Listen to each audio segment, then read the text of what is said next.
Keisha, you had ball. You tell me, but I try to remember. You ain't never had ball. Yes, I had ball. Let me tell you that I like nursing. Tricia had it, but not Keisha. She got it, but she didn't tell me first. Come, Keisha. Wherever your right thumb lands, the six good. Very much. Are you happy to be friends? Everything's so good. You remember that?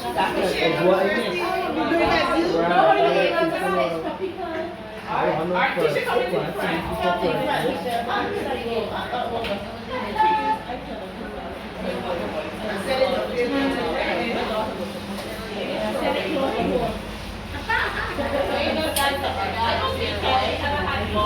No, she ain't had first. Will you she tell you no? Keisha has the floor. Keisha has the floor.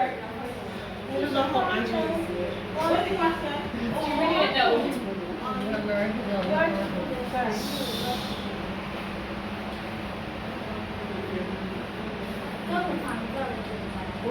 That's all you take to do this? Go to that?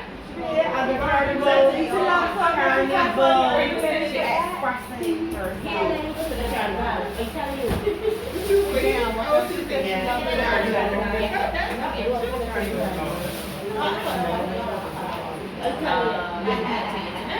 Or is on your laptop? You're good to go. That's it. You just have to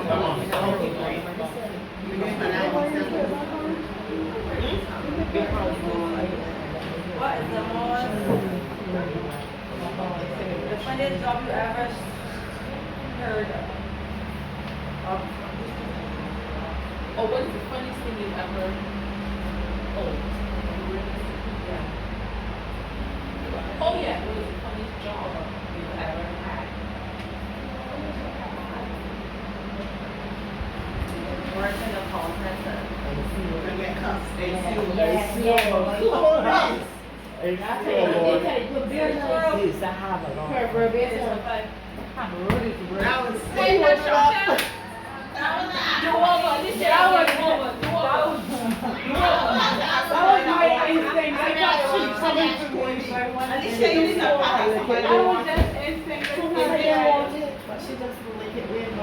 That was my instinct. I'm sorry. I don't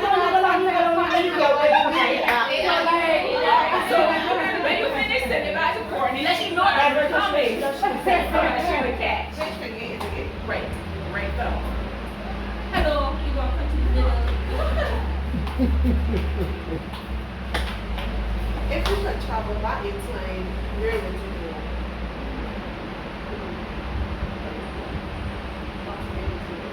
Really? Okay. That's good for you. I don't want to be too And they would slap the shit with I don't eat. Alright, Courtney, it coming. It coming. And Courtney's the last one. Great song. Life is brutal. Right. Go ahead. There's a question there, but if you want to be smart, there's a question right there. What's your favorite food? I have favorite food. Ice cream. Ice cream. Alright, cool. Alright, so with my phone, I'm going to introduce to you all Mr. Salty Cop. What we're going to do is we're going to do a working break because we started late, which means we're behind time. So we'll do a working break while Mr. Leacock is doing his presentation. Alright? So when it comes, just pass it down, and we'll work to see. Alright? So let me give you his bio, please.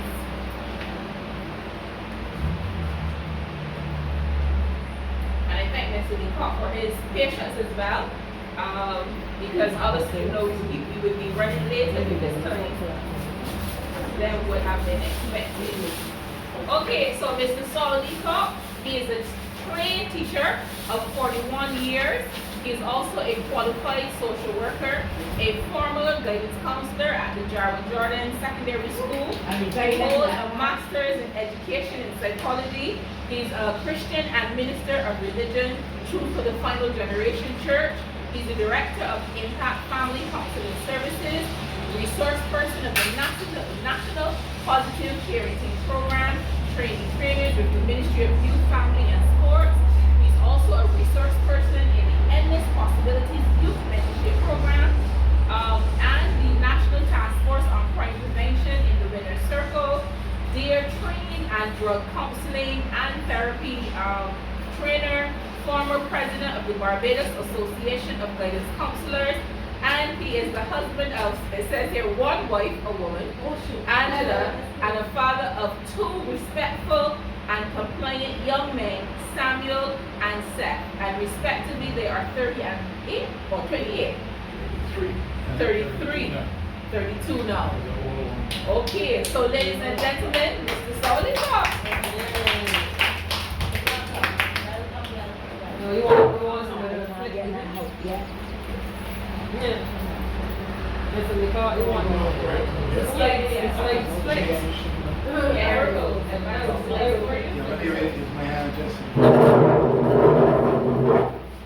All right, good morning, everyone. My time is very limited, and I'll try to get the most use of what they gave me in terms of this topic. I just come back from Trinidad, Jamaica, and then Trinidad, just on Sunday, and they're about to be the next Saturday. That's seminars, prison, school, parenting, teachers, motivational talk, mental health, you name it. And I'm here to just stimulate you so that you do not go through that door the same way you came in here. All right? I can assure you, because I have a commitment. All right. Now, building strong and lasting parental connection at every stage and age. That's the big topic. But I want you to follow me, because my aim here is to inspire you and stimulate you. I can't cover all the ground. But look at me. Just look at me and do exactly what I ask you to do. Easy? Yes. Put your hand like this, everybody. Quickly, and come to 3, everybody. 1, 2, 3. Rub your chin, rub your chin, rub your chin. Stop. She got it right. Okay. 2 or 3 people got it right. I asked you to rub your chin. You are rubbing your elbow. Okay, so some people didn't do good. Didn't do too good in that one. Let's see if you do good in the next one. I'm thinking of a word that rhymes with up, and it has to do with something you use to clean. A mop, beautiful. A word that rhymes with up that has to do with a policeman. A cop. A word that rhymes with up that has to do with something you do on one foot. Hot, beautiful. A word that rhymes with up that has to do with what you see when you come to a green light. That's good. Yeah, you go on a green light. Now stop. All right. So that's just to get your attention. The first one taught an important lesson that monkey see, monkey do. And that's the problem we have with many young people who have committed crime and are incarcerated. They are doing whatever they are seeing people doing and not what they are told to be done or what their mind tells them to do that is right. That's the problem. And we are better followers than we are leaders. All right. Now, this is very important. Go ahead. Start the ball rolling. Building strong connection. Next one. Just a picture, just 1,000 words, right? First thing you need to know if you're going to build a strong relationship is to have the right knowledge. No, sometimes people have wrong knowledge and it backfires on them. Now, I've been a teacher for years, infants too. I never forget, read a story about a little boy who came to school and he was crying uncontrollably. Nobody could get him control in terms of crying. And you know what? Teacher said, Mommy coming back soon, Daddy coming back soon. And the old man did the trick. The old man coming to school with his grandson with a walking stick said, stop crying, young boy, because when you cry it makes you ugly. And that worked. He stopped crying and looked at the old man and said, that means you used to cry a lot. That's wrong information and it backfired on him. Yeah. So knowledge is important. But you need more than knowledge. You're going to need more than knowledge. Take it from me. This task of parenting, you're going to need more than knowledge. Because right now you are the ones that control the world. The hand that rocks the cradle. Anybody know what's on the end there? The hand that rocks the cradle rules the world. Correct. And that is exactly what's happening now. The world is being ruled by parents who train children a certain way. And that is where we are going now. Alright? So you need more than wisdom. I mean knowledge. You need wisdom. Knowledge tells me that a tomato is a fruit. But wisdom tells me do not include it in a fruit salad. Yeah. That's wisdom. People process it. Don't go by knowledge, no. You gotta go by wisdom. Alright, next. Wisdom has to do how to apply knowledge. Where do you go to learn to become a parent? Where do people go to learn to become parent? You know where you go to school to learn to be a teacher, Princeton College, right there. You know where you go to become a medical doctor, medical school, to be a pilot, aviation school, a lawyer, law school, engineering institute. But where do you go to learn to become a parent? There's no school. So how do people learn? Parenting, which calls for a knowledge of psychology, a knowledge of child training, a knowledge of you name it. It calls for tremendous amount of knowledge. Not only that, the right application as well.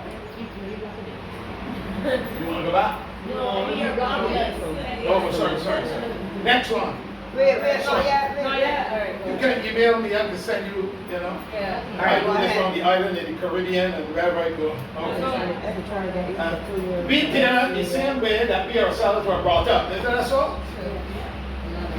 The ways and method used by our parents. So if your parent grew up hitting you in the head with a frying pan, that's the method you will use. Some parents, unless you learn otherwise. Now I grew up in a home with a Colombian mother and a Barbadian father. The Barbadian father left when I was young. But my mother used to smoke, curse, drink. And I grew up not cursing, smoking, drinking, or sexing. I went with my first and my only. So whatever my mother did, I learned from her mistake and decided I went a different direction altogether. So I educated myself. Very important. Largely we learned the same method. We learned by trial and error and more error than trial. Yeah? Yeah. But we don't behave your effing self-fault. And the children, I was learning karate one day, and a young man keep crossing our path. You know, you're in kata, you know? Little boy keep crossing, and he said, little boy, stop walking across our path, stay in the corner. Little boy looked at me and said, Wato, Wato. I said, what are you talking about? The mother said, boy, behave yourself, don't curse any man. Cursing the man? Wato, Wato. You know what he was saying? Or trying to say? Could hardly form the words yet properly. Yet it was He was far. trying to, you imitating. Well, you heard it in the house. All right. Welcome, Ella. Largely by trial and error, more error than trial. There are few people who read, research, and prepare before undertaking such a role or responsibility of parenting. I spent 5 years before I became a parent, a husband, and then more before I became a parent. Because a tremendous amount of knowledge. People say, that's up to you to say, but wait till you get children, you will see. When I got children, I applied the principles, and my boys have come up. So far, so good. All right, next. Many parents were not taught by their own parents while growing up to have strong bonds or to express love and affection. They grew up in a deep, pressogenic environment. What's that? There's a lot of cursing, strife, conflict, quarreling, fretting, fight, you name it. I'm getting stuck to the side. Children grew up witnessing this in their home on a consistent basis. So what kind of behavior can you expect but reactionary behavior and language? Next. Now, I put a few points down. They're not exhaustive by any means, but I'll try to cover as much as I can. Spending quality time. Now that quality time may involve quantity time. But you know time flies in this day and age. Now like say, you know when the boy threw the clock out through the window, he wanted to see if time could fly. Interesting. Listening. Number one. Now a lot of people don't listen to their children till they behave badly. And then they turn to them and say, well, you don't behave yourself. They give them the attention when they misbehave. But the children know psychology better than you. So the next time they want your attention, what they're going to do? Misbehave. Mother on the sewing machine, and the child comes to do something foolish, and the mother pay attention and fret. Not only does she react, but she frets. So the child has learned not only actions and reactions, but how to fret. You see, a lot of those dynamics are learned within the home. All of you have come from homes where you learn the dynamic. Alright? But some people hardly. I read a lot of books by James Dobson. I read a lot of books by this body and the other. And they rate my way. That's important. The psychology is social work, in psychiatry. I've gone into, the attached psychiatry. I didn't tell you about. I got very nervous that I lost from the psychiatric hospital. I was attached there before, but not as a patient, but as a psychiatric social worker. And I enjoyed it there, that at the end of it, somebody said to me, we like you very much, you are very much like one of us. Like, that was supposed to be a compliment, right? It was. Listen it, or it was. I would explain. Very much like one of that. All right. Listen it and really pay attention when you are talking. The children, that is, you should make sure that you listen to the children when you all are together. All right. Believe it in each other. They're going to look at how you do these things. Making each other feel known and valued. Children, we're talking about. Being warm, letting each other know that you enjoy being together, and encouraging each other by celebrating effort and achievements, making the most of birthdays and so on. Now, I have a problem when, at guidance counselor, when graduations, award ceremony, and fathers especially are not present. You know the impact that a lack of a father can do? Research says on that. Yeah. Change that on one child's life by taking the child with me in a visit to the prison, and the child had the eyes open, saw things differently. He met his father for the first time and talked with him, and the father gave him advice. After that, that boy was no longer the same at school. Different behavior altogether. Change his perspective because of the presence of the father. Next. For spending quality time, especially at a young age. Now, sometimes you feel you're not getting through. I felt so as a parent too. After I read and I played, but I learned that it had worked. Because one day, it was raining cats and dogs. And a door was banging in the bedroom, meaning that a window was open. I rushed in there to shut the window to see my young 5-year-old son at the window, the rain falling, drenching the floor, wetting the curtain, wetting him, and his hand was raised saying, "Peace, be still." The rain stopped falling not too long after that. So you could persuade him that he didn't stop the rain from falling. But he had then remembered he had heard it from a story that we gave about Jesus calming the storm. Connection. You see those little stories, they do a lot. Even stories about stealing, lying, and so on. There's always something for the child's mind to pivot on and go back to. Very important. Gone are those days of the Bible stories now, because somebody said, and forgive me for using this illustration, 2 politicians were arguing about Psalm 23, the Lord's Prayer. And the other one said, Psalm 23, sorry, Psalm 23. And the other one said, no, Psalm 23. And he started repeating, "Our Father which art in heaven, hallowed be thy name." And they had bet $5, and the other one gave the other $5. Psalm 23 is not the same thing as? No, it's not. But it's obvious nowadays, people don't know what the story of the prodigal son. They don't know the story of little Samuel, obedient. See that? That goes far, Sowing seeds in minds, spending quality time, and getting children to love and admire you and emulate your behavior, getting somebody they can bond with and trust. That's the way it begins. Next. Now, a principle that you need not forget: connect before you. Many of us correct children without having a connection with them. Or we even say, wait till your mother come home. And wait your father come home. And the father got no connection, so the child sees it as abuse. Angry. This is talking about connecting first before you correct. Your attitude, your love, your respect, all of that having been gained, the child is open to accepting your correction. Now, as a teacher of 41 years, I was going to give up teaching when I first started, and then it changed my mind. Listen to this. I wanted to give up teaching because I was teaching senior students, now not juniors nor infants. And I said, this is enough for me, I can't handle it. Until I read James Dobson's book, The Strong-Willed Child. I talk about adolescence. And adolescents like flying. The higher up they go, the more you tug. And you let out more and more. And you still in control.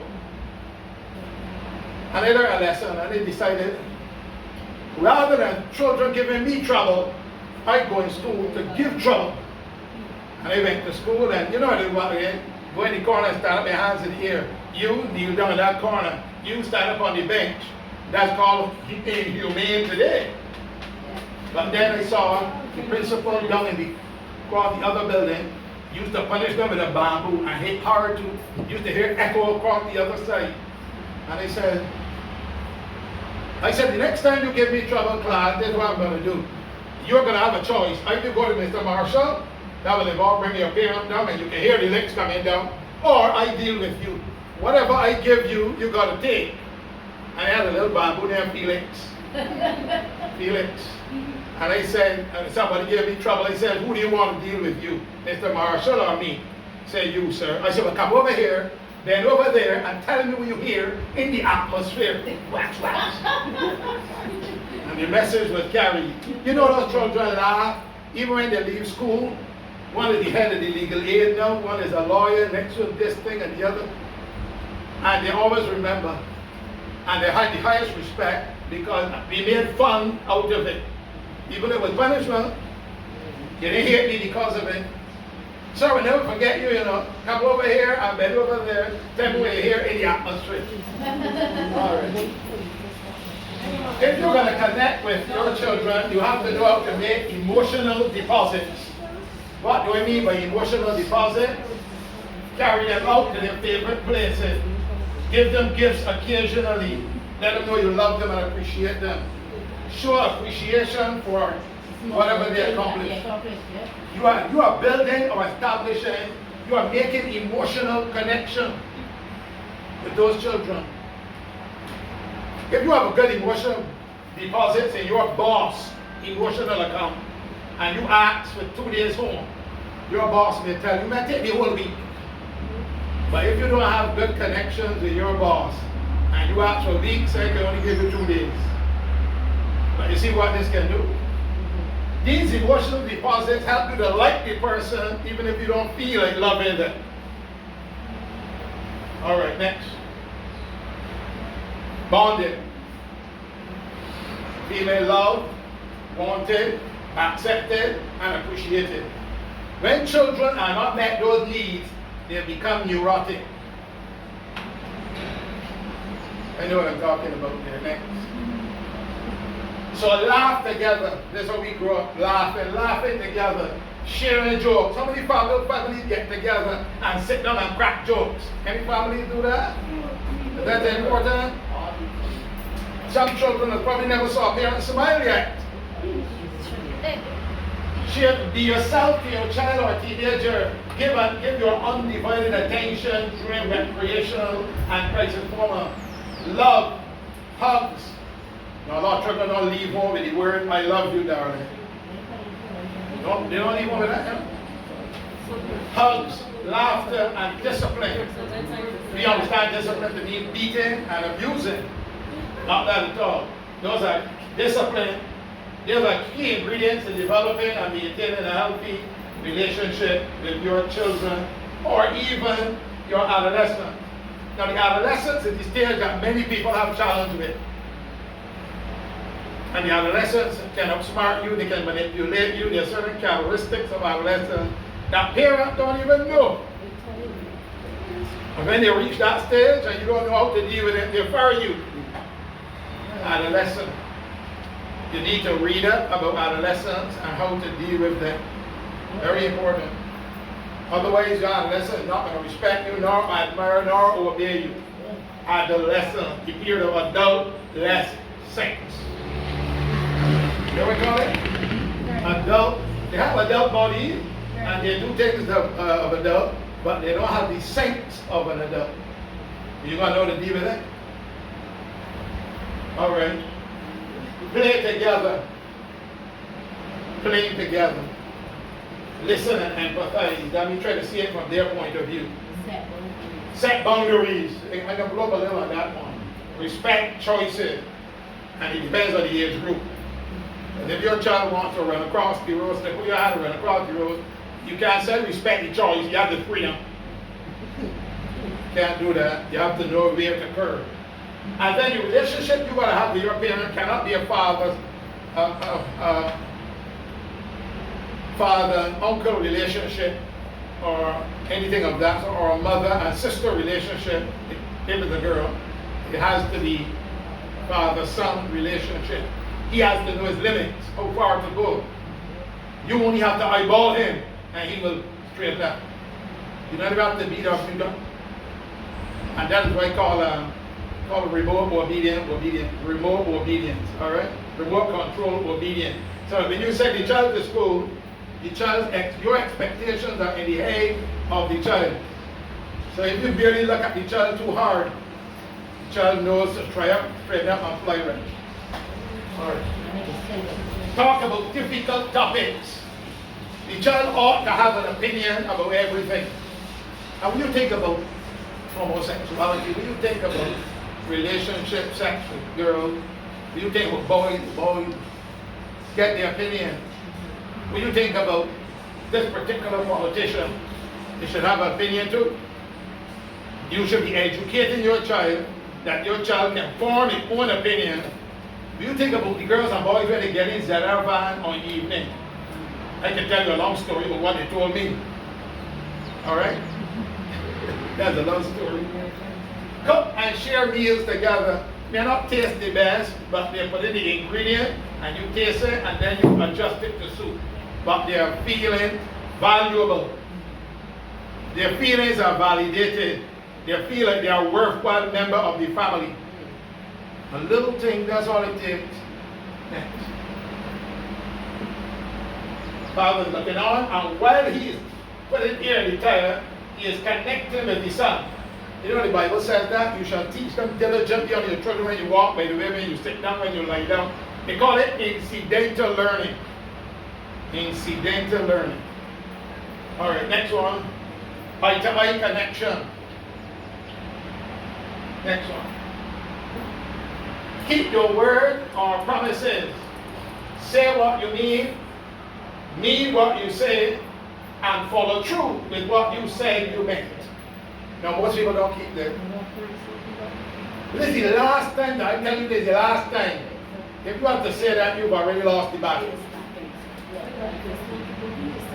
Alright, next one. Establishing rules and boundaries. Here's a very important principle, equation. Rules without relationship equal rebellion. Rules with relationship equal obedience. Very important. Next. As we provide structure and discipline to teach your children to be responsible and caring, you also need to keep their emotional and spiritual and moral well-being intact. Structure within the home. What do we mean by that? Next. Be what you want your children to be or become. The law of what we call modeling or reproduction. Be an example. Now there's a lot of psychology in this. Alright? Not just social learning theory. We call it Albert Bandura, the law of modeling or reproduction. Canada is experiment. We have a group of children in one room and they had a big doll in there, and the children came in and started to be aggressive towards the doll. One was aggressive. As a matter of fact, the instructor came in and was aggressive towards the doll, and then he left and went out. And what do you think happened? Children were aggressive towards the doll.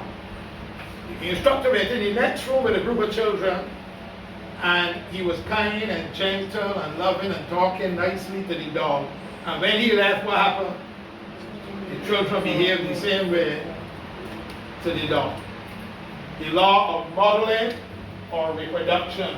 Modeling the behavior, attitude, manners, courtesy, motivation, handling the stresses of life, being focused emotionally and spiritually, which you would like to see in your children. You have to model it. Never use obscene language, and never punish in anger or passion. You find you are getting angry and you want to get a passion, leave and go somewhere else. And tell parents that. Parents quarrel in front of each other, fight in front of each other. What is the child supposed to do? And the textbook says that parental conflicts in the home can lead a child to become a lifelong schizophrenic. Can you imagine that? Parental conflicts in the home can make a child a lifelong schizophrenic. Now, this is what we call a bad example of parenting. Where the child has been scolded, quarreled, and everything, and the child shriveled up. And the truth. Some people have grown up with this kind of abusive situation, so they're very withdrawn, secluded, timid, shy, and so on. And people like the word shy and timid, shy, you know. That's a social disease. It's not a compliment. All right? They're afraid of what people will say, and they remember their parents and what they were, how they were disciplined. Be prepared to change who you are. If you're going to establish some good, strong, good connection, you got to be prepared, because it starts with success begins with the second letter in the word. What's that? You. Be prepared to change. The only boy I know that likes to see that to change, that is a baby in a wet devil. But change is something most people don't like. Alright? Here is something called the Einstein theory. I read it in a book called 7 Secrets of Highly Effective People by Stephen Covey. You need to get that book and read it too. 7 Secrets of Highly Effective People. You cannot stay where you are. There's always room for growth, change, progress, development. I used to be shy and timid. I used to be very shy and timid. Nobody would ever believe that. Now I speak to doctors, lawyers, magistrates, everybody, without feeling nervous at all. I don't know why you would even have fun with their passion. To me, you can hurt the group of persons who just fall or sing as you want. So to even have that part, well, that's a social, that's a stage that put down on you, that you are nervous or what they're supposed to do, you're up and running over all the time. And remember, your future is not dependent on your past. Your future is dependent on your present choices. From today on, what do you do? What kind of parent do you become? Are you a modeling parent? Are you an exemplary parent? What did Einstein say? If you keep on doing things the same way you're accustomed to doing them, you're going to get the same results you're accustomed to getting. And if you want different results, you have to do things from today on. You go home and do something different. You don't have to get in that quarreling, fighting, swearing back to your child. You can actually connect and bond, and the child will say, something wrong with mommy. Nothing wrong with mommy, something right with mommy. Or daddy. Okay.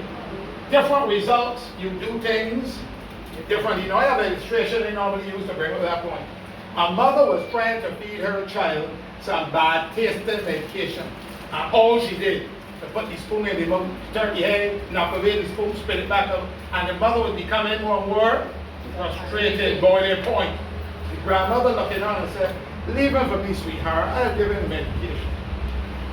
And the grandmother went in another room and shut the door. And from the outside, the mother could hear a lot of fun and laughter on the inside. So the mother peeked through the keyhole to see that the grandmother had tried a different method. The grandmother had put the bad tasting medication in a toy gun and was spouting it in the child's mouth. And the child was receiving it gladly. Not a drop was lost. Try something different. That's all I'm asking you to do. Try something different. If you keep, the only person who expects to do the same thing over and over again and get different results is the person who has a mental challenge. Now, here is the secret not only of children, but only of adolescents. Seek to gain your children admiration, confidence, and respect, and then you can get them to do anything that you want them to do. Now, when I was asked to the guidance counselor, and when I was being interviewed, 30 people applied for the job, and you were shortlisted to 11, and then we had to go through the road. But every time I went to an interview, I was bold and confident and make a little joke, and everybody would laugh until they take it note. But then I realized the particular question they asked, if you are appointed as guidance counselor at this school, what would you do for the first 3 months? I had an answer ready. For the first 3 months, I would spend time bonding and connecting with the students, gaining their confidence, admiration, and respect, and they started to think, don't know. And when they hear the shout, I got the job. And then it's called bonding, gaining their admiration, their confidence. So when my door was open, you can imagine children coming to see me and telling me who did what in the van, who did what, the teacher that told them what they wanted to do, everything was being told them. Yeah, okay. Open. Huh? Alright, next. So notice the son, and became the father. When children are abandoned, rejected, not or neglected by parents, they eventually get involved in fights, behave aggressively, are challenging and defiant to authority figures. Their life is steal, their covetous, they hate their fellow men, they serve their God but money, they cheat on their wives when grown or husband. This is the result of neglect, abandonment, or rejection. And those, by the way, are what we call psychological wounds that parents would have inflicted to children. Now, y'all know about physical wounds, right? Then you get a cut. There are something called psychological wounds. Feelings of rejection, feelings of being abandoned, feelings of failure. And when somebody breaks, when somebody has a mental challenge or depressed, people say, get over it, it's all in your head. When a person has a broken limb, do you tell that person, get rid of it, it's all in your hand? You don't say that. You treat it. And there's something called psychological first aid too. You got to know. People don't know what psychological wounds are, and they hurt more and last longer than physical wounds. But you got to know to treat them. Lots of people are hurt. Adolescents are hurt, and they're depressed, and people don't know the signs of depression in adolescence. Even that. Google it. You have all at your disposal now. Google it. I Google everything. When I got to go and deal with a suicide case with a family, some member that committed suicide, I don't take it for granted I know already. I go and research again to find out what are new developments, update of information. I have to do that.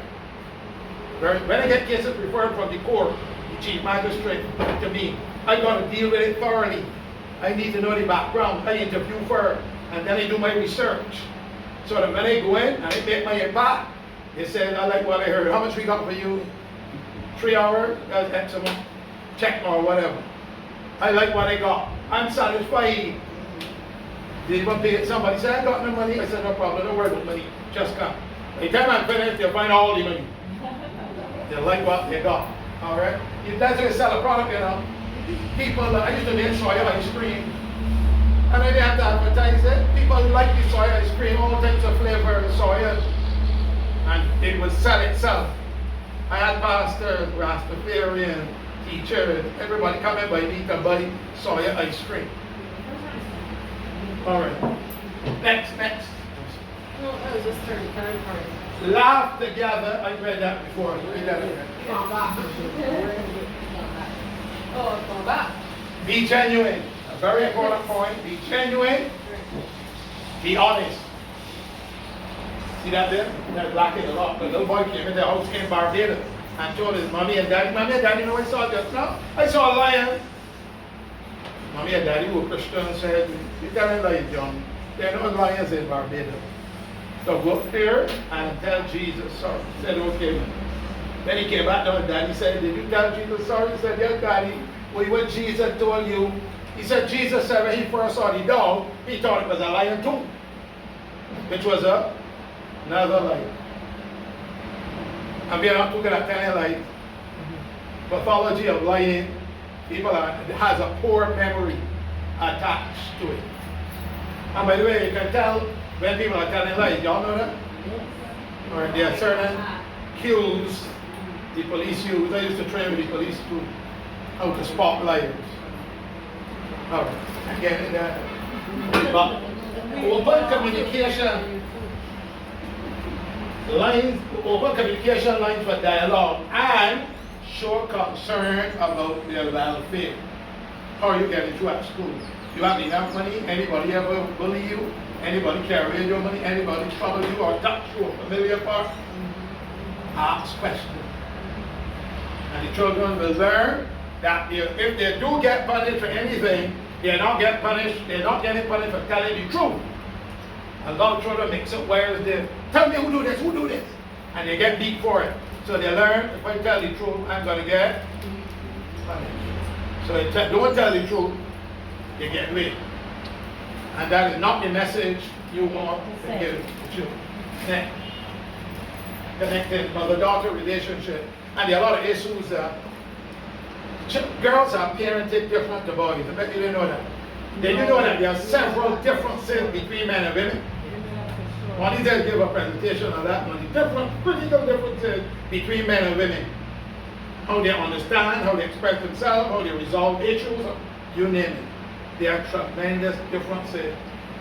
I hear people saying, whether a man or woman, they make the difference, it's the same thing. That's not true. You write up something called burdens, rule of turnaround. This is the burdens, rule of turnaround. If a child can at least have one warm, caring person in their life, it can undo a great deal of abuse at the hands of the truth. So the child will be strong enough to cope and know how to deal with it. That's the principle we just learned. If you keep on doing things the same way you're accustomed to doing it, you're going to get the same result you're accustomed to getting. If you want different results, then you have to do things differently. Alright? There's a whole training program, and that had nothing to do with what I present here. Alright? Okay. We'll be starting that hopefully in Barbados sometime. I look for calls from people. I want to go to schools, I want to go to churches. We're going to be doing some of that. Alright. Next. Now, to summarize briefly, 10 best parenting qualities for building strong connection, a sense of humor. Now, I don't know your background or who had the greater influence within the home, mommy or daddy. But in every house, there is an aggressor and there's a victim. Some people have both characteristics.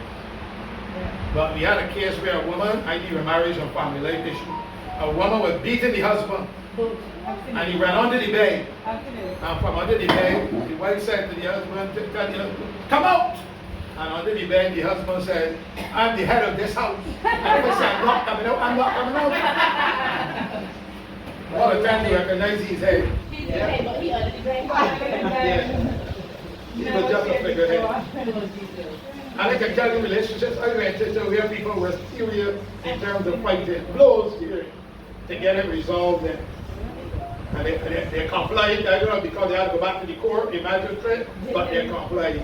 And the last case I had before I went there, Jamaica and then Trinidad to Pine Beach, was a 70-year-old and a 72-year-old having a marriage problem. At that age,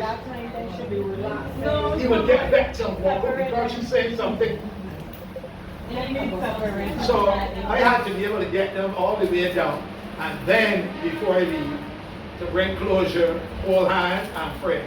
And you know, they called me back when I was in Jamaica and said, things going a lot better now, you know, that, but that book you gave up. Never forget. She said, if you get it from me, you won't get my own copy. And the book is entitled by Chuck Swindoll. Trials and problems are 10% what happens to me, and 90% how they react to it. Yeah. What they did, we do, of course, the emotional intelligence and parenting. That's something altogether not new.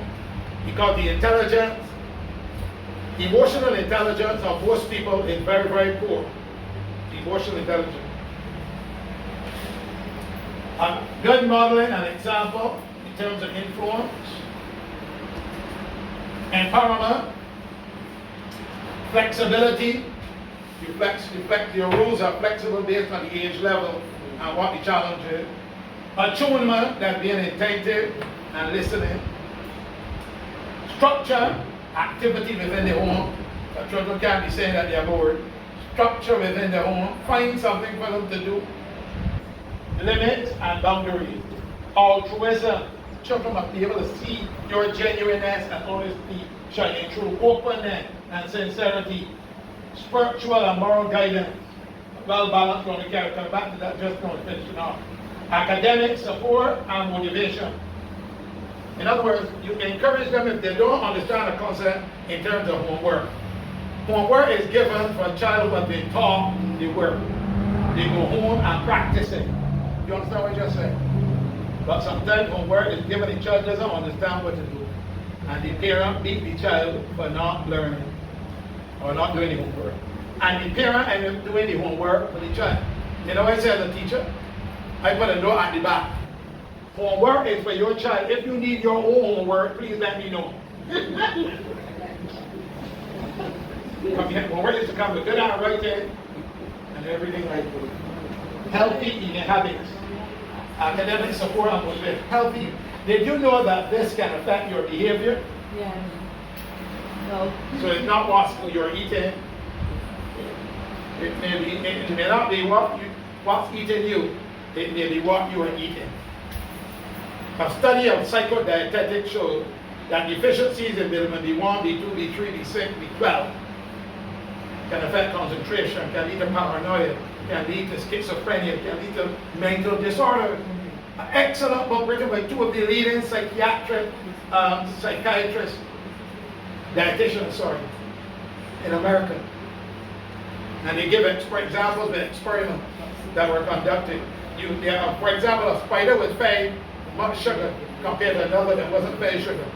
And the one that was fed the sugar, it weaved the web all kind of ways. But the one that wasn't fed sugar, weave a symmetrical web, equal distance at each point. Sugar, a lot of people don't know this, but the nurse mentioned it. Sugar is very dangerous. And when you end up drinking a malt, which is 40 grams of sugar, a malt, you know what 40 grams of sugar? You put in a 14 ounce, 15 ounce, 16 ounce, 150. And then behind that, you do a make drink with a lot of sugar. And then a lot of sugar. That's why diabetes is rampant in Barbados. Quite apart from covering from some slave history. Where they were fed a lot of the whites. White sugar, white flour, white salt, white. You wonder why blood pressure and blood sugar diabetes is rampant in Barbados? We like the whites. Next. Spiritual and moral guidance, a well-balanced, rounded Christian doesn't come with chant, devotion with the child. Even if the child is an adolescent, you can actually connect with, you can have devotion together, they'll be very compliant. Morning and evening prayer and family worship. Family that prays together. Stay together. How many people pray with their children before they leave? How many pray for them at night before they go to sleep? How many get covered with prayer? I saw the importance of prayer the other day while studying a devotion, and the Bible text jumped up before me. You have not because you ask not. No. And that text jumped out at me. I started meditating on it, and I realized, you know something? God does nothing except in answer to prayer. Yep. You have not because you ask not. So anytime a prayer is answered, somebody prayed a prayer for that person. I start praying for all of my family members by name. Those are my uncle's side, those are my grandmother's side, those are my grandfather's side, calling them all by name. Because if they come to the knowledge of Christ and the truth, it is because somebody prayed. If your children come to the knowledge of the truth, somebody prayed for them. Family conferences, where there's a conflict, you call the family members together and try to settle it amicably. How many people do that? Bible reading, spiritual activity. I do believe morality that comes from This is the closing slide. As parents and teachers, we are raising the next generation of men and women. We need to build bridges to the future for them. Nations today are populated by immature, immoral, weak-willed, cowardly, and self-indulgent men and women. Let me say men in generic. We can do much to stem this tide of evil. One, by Clarkson, one well-ordered, well-disciplined family tells more on behalf of the gospel than all the sermons that can be preached. Our Christianity is gauged by our home life. That's who your real person is. And he who's the Christian at home is a Christian there. If you're not a Christian at home, you're not Christian anywhere. Okay? All right, did you get anything at all? Make sure you get this. All right. First session, which is again individual session, is free, and after that, I drop the R. I agree. All right. Very All right. So, any question? Any question? There's a lot of ground. What's the name of the book? 7 Habits of Highly Effective People by Stephen R. Covey. 7 Secrets of Highly Effective. So you should go through the door the same way you came in as a parent. Excuse me, sir. You should decide now what you want to do to become that parent. Pardon? She wanted to step in. Step hand, yes, step hand. Even a step hand. What is it? Out of there, Stephen. Yeah, I know the other one, S-T-U-D-E-N. What's the name, Stephen? Lord, what's The book is 7 Secrets of Highly 7 Secrets of Highly Effective People. Stephen R. Covey. C-O-V-E-Y. And if you have a problem with adolescents, your Dobson book is a recommendation. The Dobson book of Strong-Willed Child. How to deal with that. All right. So I'm trying to give you a crash course in a few minutes, and I hope you will follow attention. All right? So most importantly, build bridges, build that bonding, that connection, which is the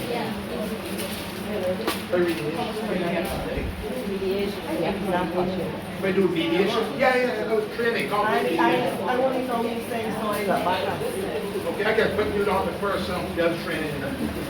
Okay. Okay, Barbie. Mediation, conflict resolution, alternative. Mediation. Okay, no problem. Just put that here.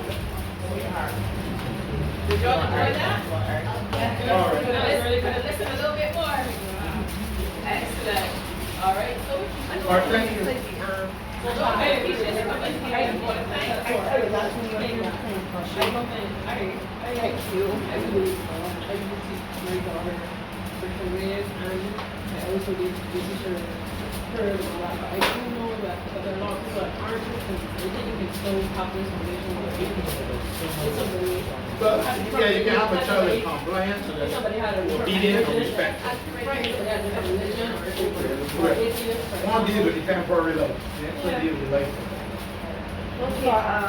Sir. All right, go ahead. I want to hear you. Of course, calling them whatever I would like to give them for. Thanks for everyone for today's segment. All right. Excellent job. Thank you so much. All right, so remember we agreed we have a working break, so the refreshments coming around, the drinks are coming in as well. So then we just set up for our next presentation.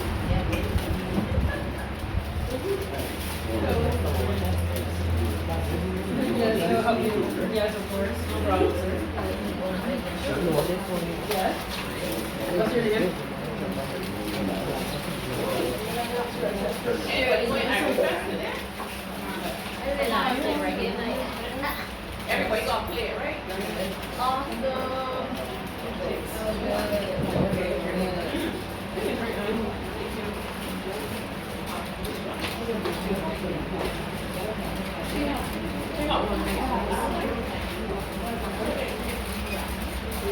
Yeah, you good?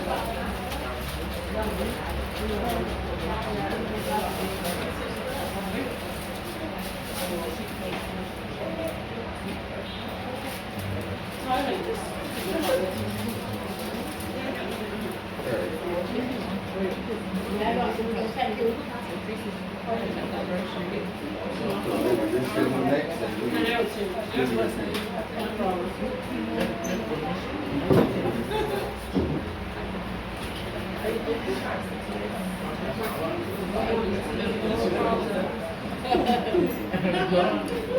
I'm sorry, you have to That's right. It's true, they're not protesting.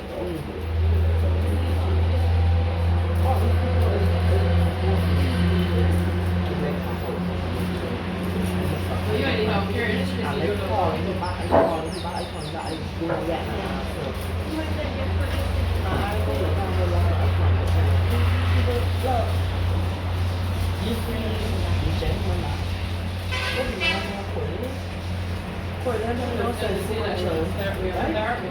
You gotta help me get here.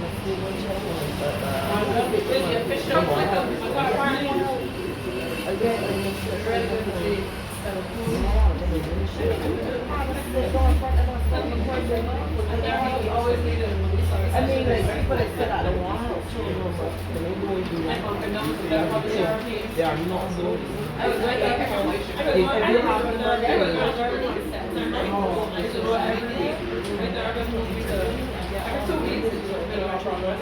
Yes, and then I'm saying that will be nice. That will be I don't think that I get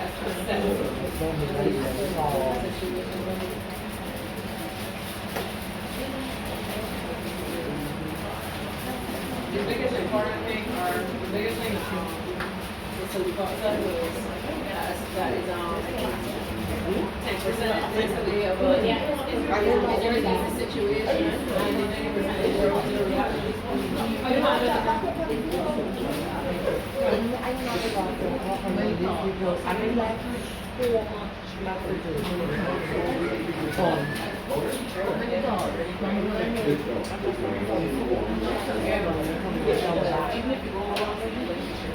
Yeah.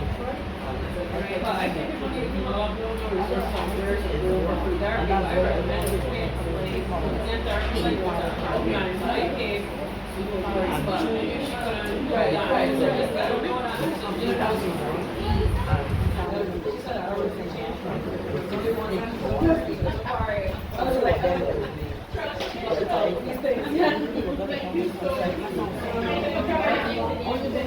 Bye.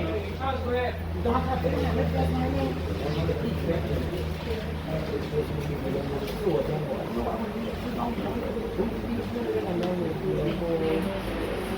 I told him, I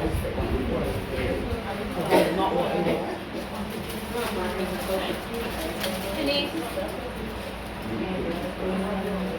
I can tell you all the way. Mr. Winchester, this is the year that I am actually trying to get to you. So, I need a number for you.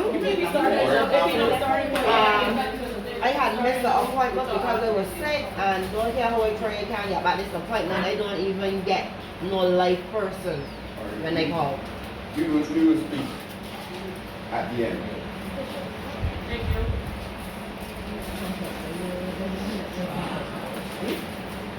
My son was here, never mind that. he doesn't like that. Not how he was there for like, he was pulling off someone else. Why? I brought something law because I love everything from you. I love the cases and law. I'm not going to that. Come on, very when I got into it, I realized there was a lot of pretentiousness and very.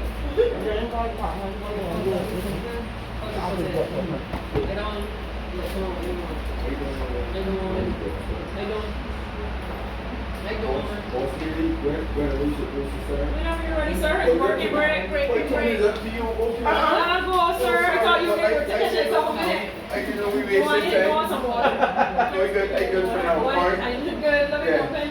Morning, ladies and gentlemen. Alright, I'm glad that I was here for Saul because he kind of put in perspective some things, so a lot of the things that he spoke about, we will be catching. As you can see, understanding mental health in children. Alright, next slide.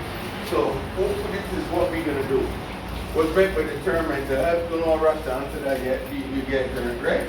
As it relates to children, how mental health functions, how mental health functions, some common childhood mental disorders, and practices that promote good mental health. That's what we're going to cover today, right?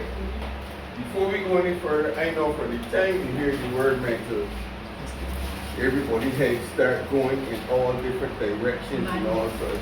So we're going to remove some of those myths today. Okay? Next slide. Good. So, this is where we get going. So what do you think about when you hear the term mental health? How a person thinks and how they see. Alright? Anybody else? Behavior. From a psychological background. Tell me a little bit more about that.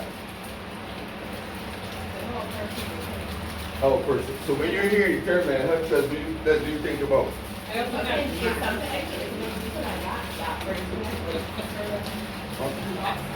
Certain thoughts in art. But I want you all to tell me the truth. Now you're mad. Yes. So when you hear mental, you get a picture in your head, right? Of this person that doing what? Behaving how? Funny how? Strange things. Strange things. Like Talking to also self talking to the self. and might be praying up with the girl and doing something with behavior. Okay, Just behavior. because that is behavior. abnormal. No, we got all sorts of terms to them.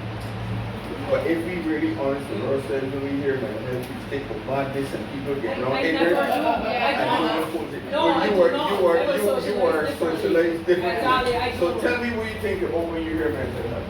I think mental health is your state of being, your entire state of being, way beyond what you think. It's how you behave, it's your core values, it's your deep understanding, feeling, connection with yourself, the way you see the world, how you are, how you interact with people, how it encompasses everything. And there's good mental health and there's bad mental health, so you can't just generalize everything as one thing. Good. Very good. Very good. And you all listen to her, right? Because that's exactly what it is.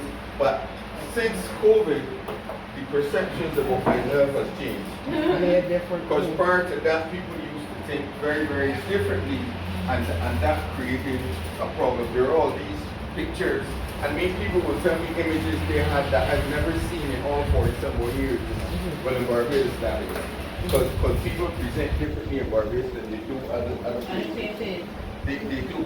You can go into, say for example, in England, you can go into a facility and you can literally see people in Barbados. People kind of have a different picture. Right? So, mental health is an all-encompassing, all right? And before we go any further, each of us have mental health. Each of us have mental health. Now, listen to this carefully. Our mental health can be affected daily by the experiences we have all right, by what's going on, by our internal environment, which is our thoughts and our feelings and our beliefs, by our external environment, what's going on with us, all right? So let's look at this definition of mental health. Now, the World Health Organization coming up. Good. The World Health Organization has a definition, right? But I tend not to use that because it is very medical model. All right? Right. This one is different. So let's just go through this. Mental health is the successful performance of mental functions. What are mental functions? Thinking, feeling, behaving, right? Resulting in what? Productive activities. So these functions should lead to you being productive in some way or another, right? In also fulfilling relationships with other people and the ability to adapt to change and cope with adversity. Right? Now that's what mental health is. All of us have a sense of if something hard happens to us, we should be able to bounce back. We call it resilience, which is more from engineering stuff. So if your mental health is good and you lose a job or whatever, yes, you will feel badly and everything, but you start putting things in place to find a new job and stuff. Some people are impacted by that, they go into depression. Straight into depression, and their mental health suffers. Right? Because they cannot do anything, they cannot think clearly, they can't do anything. All of us are not like that. Okay? Now, here's the tricky bit. From what? From early childhood until late life. What does that tell you? Pardon? Yes, all right, yeah, yes, it starts from childhood and continues. So wait to say something there. Yes. Throughout your whole lifespan, mental health is important, right? And so it says from early childhood until late life, mental health is the springboard of what? Thinking. If you think now at 20 something the way you think at 30, you're good, right? No.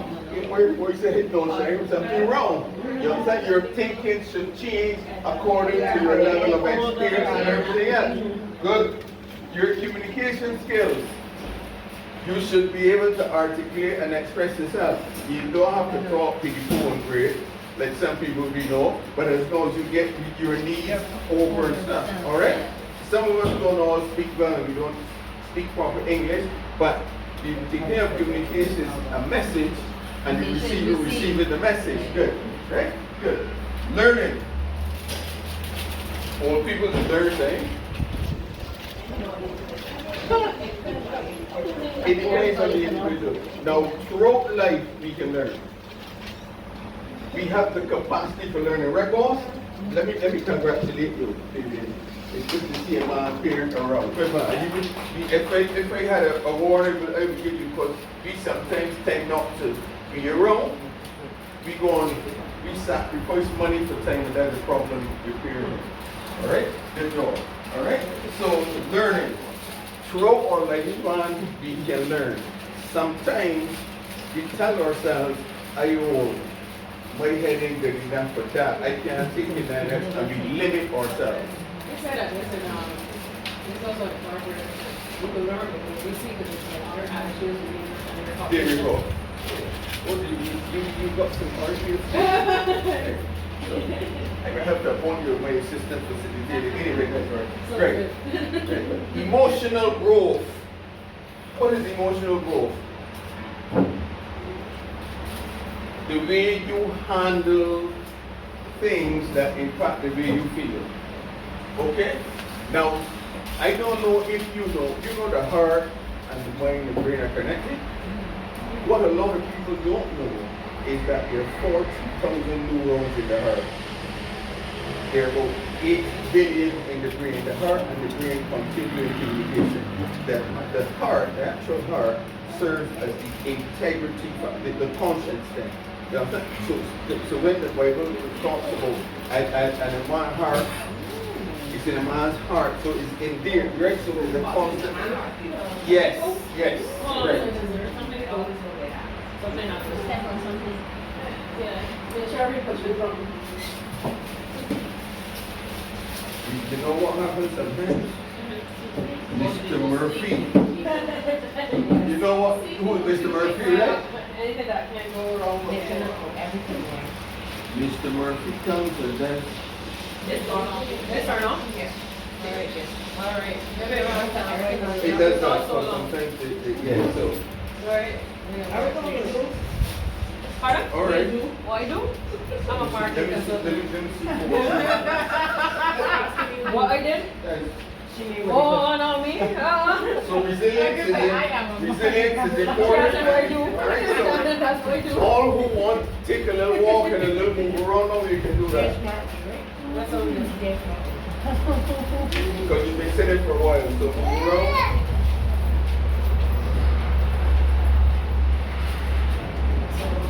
I'm gonna tell you the person and then some of you think you know you're not better than everybody else, but yeah, she just started. Yeah, go on, get back, go break through whatever. Go and find people. Go and find them. Go and find people. Say hello.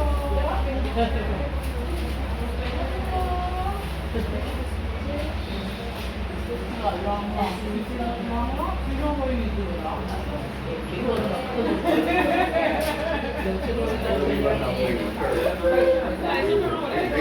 Because we have been painting instead. You don't know what's going on. So when people are saying, well,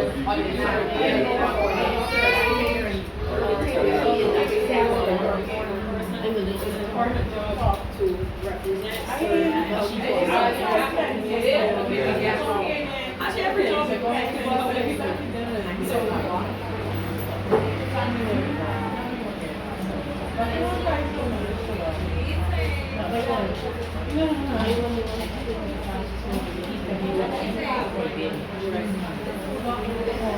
Ready? We back up and running. Hi everybody, back up and running. So let's jump back in. go back to the previous one. Alright guys. Alright. Well, when you guys think of it, We came forward with 3 slaves. Yeah, we was under there. Good, good, Right. good. All right. All right, a few people listening, so you give them a chance. We're talking professionals. Yeah, so yes, sir. Oh, man. Oh, sorry. You never know because yellow now is. You heard what the problems are, you know. You heard what Paul said. I also think people. Men and women are wired differently. No man cannot, no woman, you will have psychological problems in your thinking because of the you are a woman. Suppose you won't get a more thing and you take home. You can still do things. So inside you can still be a I still woman. believe that rights of people, so I don't have a problem with transgenders. I think that Well, if you're an adult over 18 years old, you can decide how you want to live. I guess. your I life. think that they have a the- mental issue. And that means, but it doesn't matter if they do it, you believe people do or don't. You can't change those ones. No, because mental issues can be transferred. I feel like mental issues, we are not helping them to get the help that We don't all talk at the same time, and I know this is a heavy, we will talk about this at the end, right? Because it is pertinent, all right? So let's come back to the definition now. So we're saying that mental health is also about emotional growth, and emotional growth is the way you handle situations, the way you feel, the way you manage how you feel inside. If you at 40 and you lose something, you start jumping up and screaming and throwing a tantrum, something is wrong with that. But sometimes we do that too.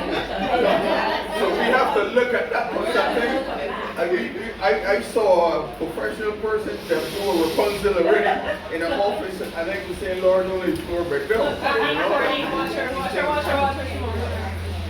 Right? Good. Resilience is the ability to spring back from adversity. Now, whether you like it or not, all of us here got resilience. Because we came back from that COVID thing, which is still going on. But right now, there's a lot of fear, a lot of concern, right? A lot of pressure. Everybody is walking around with pressure. What can happen? I wonder if maybe What you're managing, right? Good. And self-esteem. What's self-esteem? You want to answer this, baby, man. Come on. Believing in yourself, right? Having a strong belief that you are, yes, you have a definition, you have a, right. You can define who you are, and you have skills that follow that.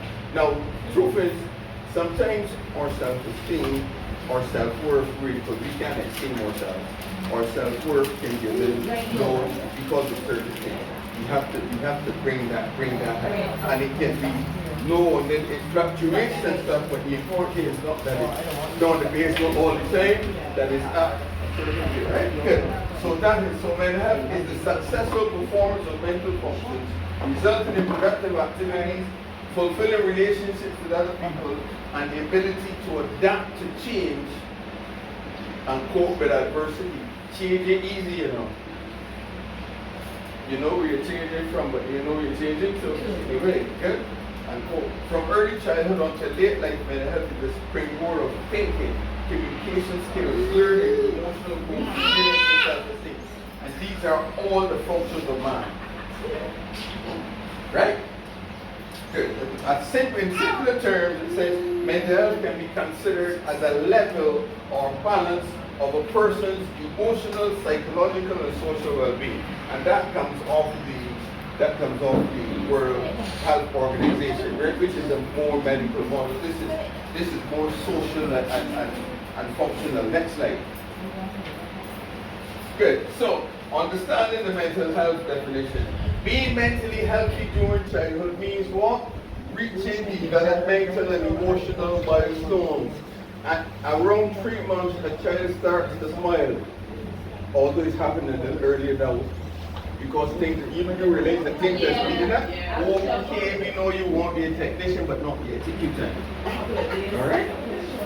Yes, things have speeded up. And that's like everything has, the days seem shorter.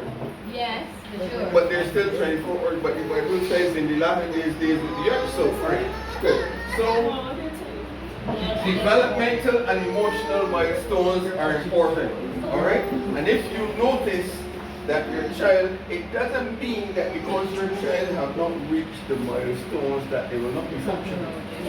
Alright? There's some, I know a few people who have global developmental disorder, they won't till age 5, they talk till 7.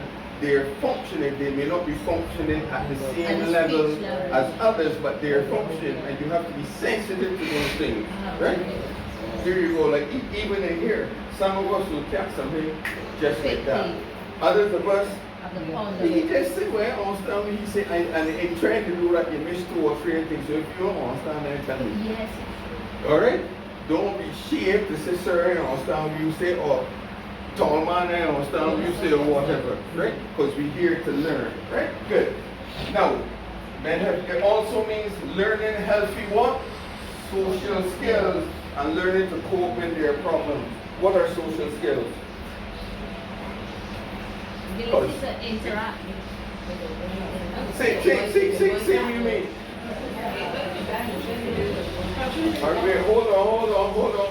Let me come stand up, let me talk. What are social skills?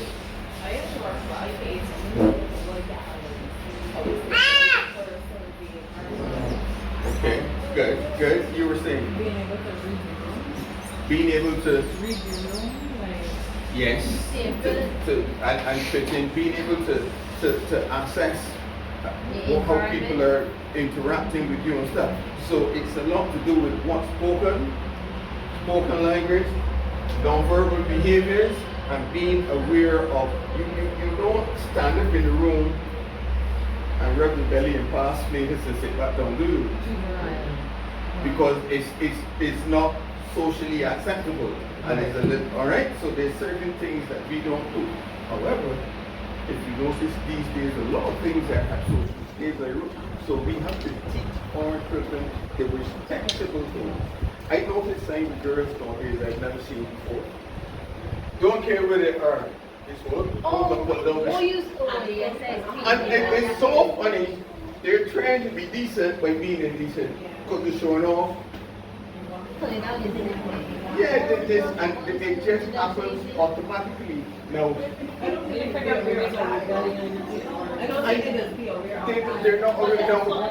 Now watch this, and I can break something. Now men do this, Yeah. right? You're not annoyed with it. When do men do that? I don't know. When do men do that? Now I will tell you something that a lot of people don't know. Most men don't wear underwear that got enough ballroom. Because if you don't know, the skin of the testicles is always moving to keep a temperature. Right? When it's hot, a man's testicles are longer than when it's cool. So if it's hot, they can be longer. And so a lot of people don't know. So when you Valentine's gone, but when you buy underwear next time, buy enough ballroom so you can accommodate the man, right? Now, what I'm saying is that people do it automatically.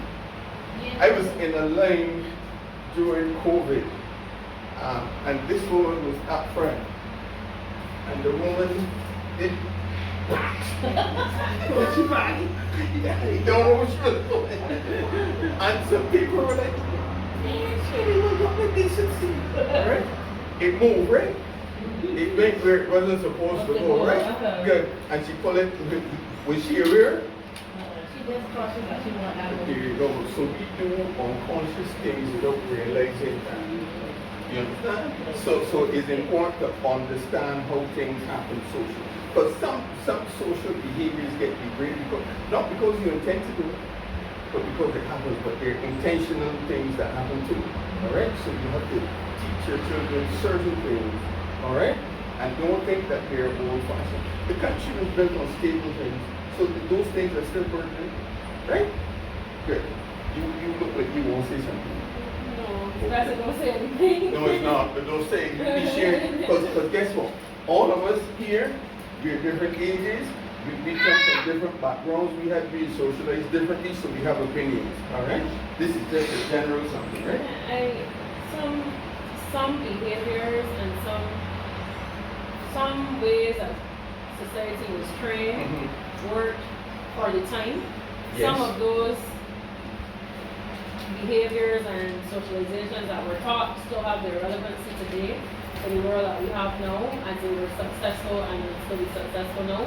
But some things did not work then. People thought they worked, and then bringing them here forward is still not working. It's still not working. Yes.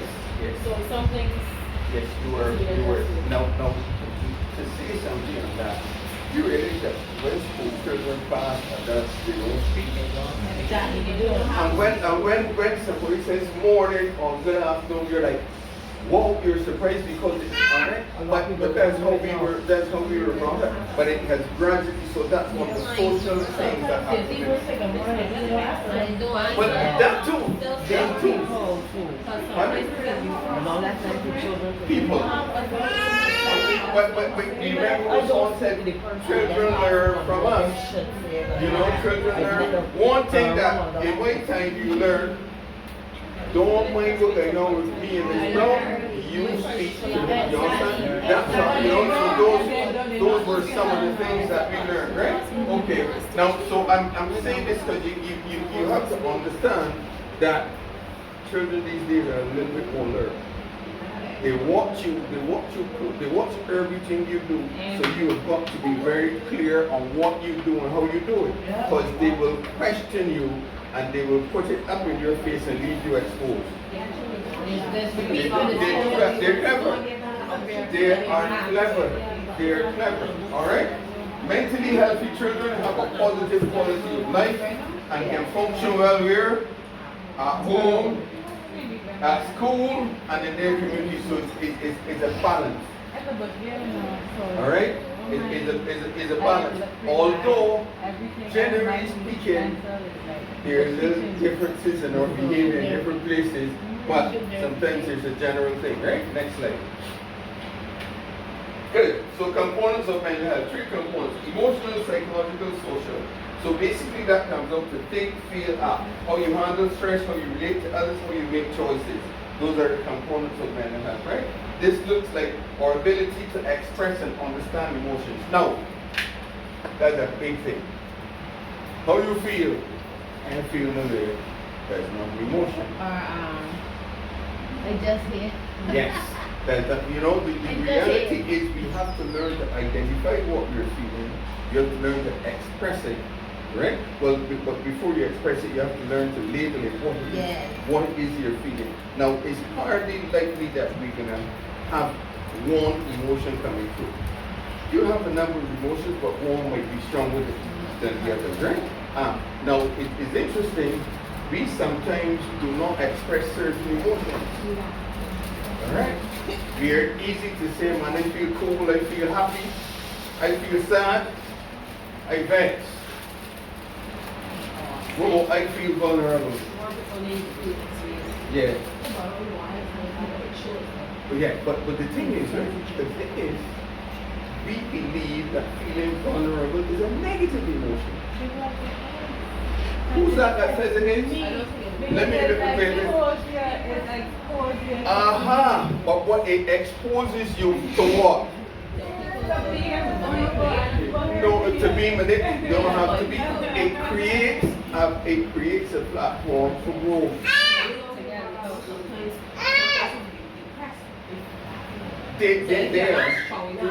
There. But you see, the thing is, if you don't tell me how you feel, I cannot help you. But if you sit there thinking, if I tell him how I feel, he's going to use it against me. And that happens. Okay? And that's the negative side of being vulnerable. Alright? But being vulnerable prepares you for help. You shouldn't be wrong. People who make you feel that way. If you can't be vulnerable with somebody and they're going to use it against you, then that's not a person you should be with. And that's the issue. One, and two, that's why we have so much violence in society because the man can't express himself. So, you know, you have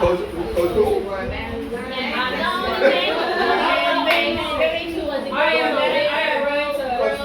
going to give other, you know, I'm always a fair and objective person, so I'm going to give a totality to it.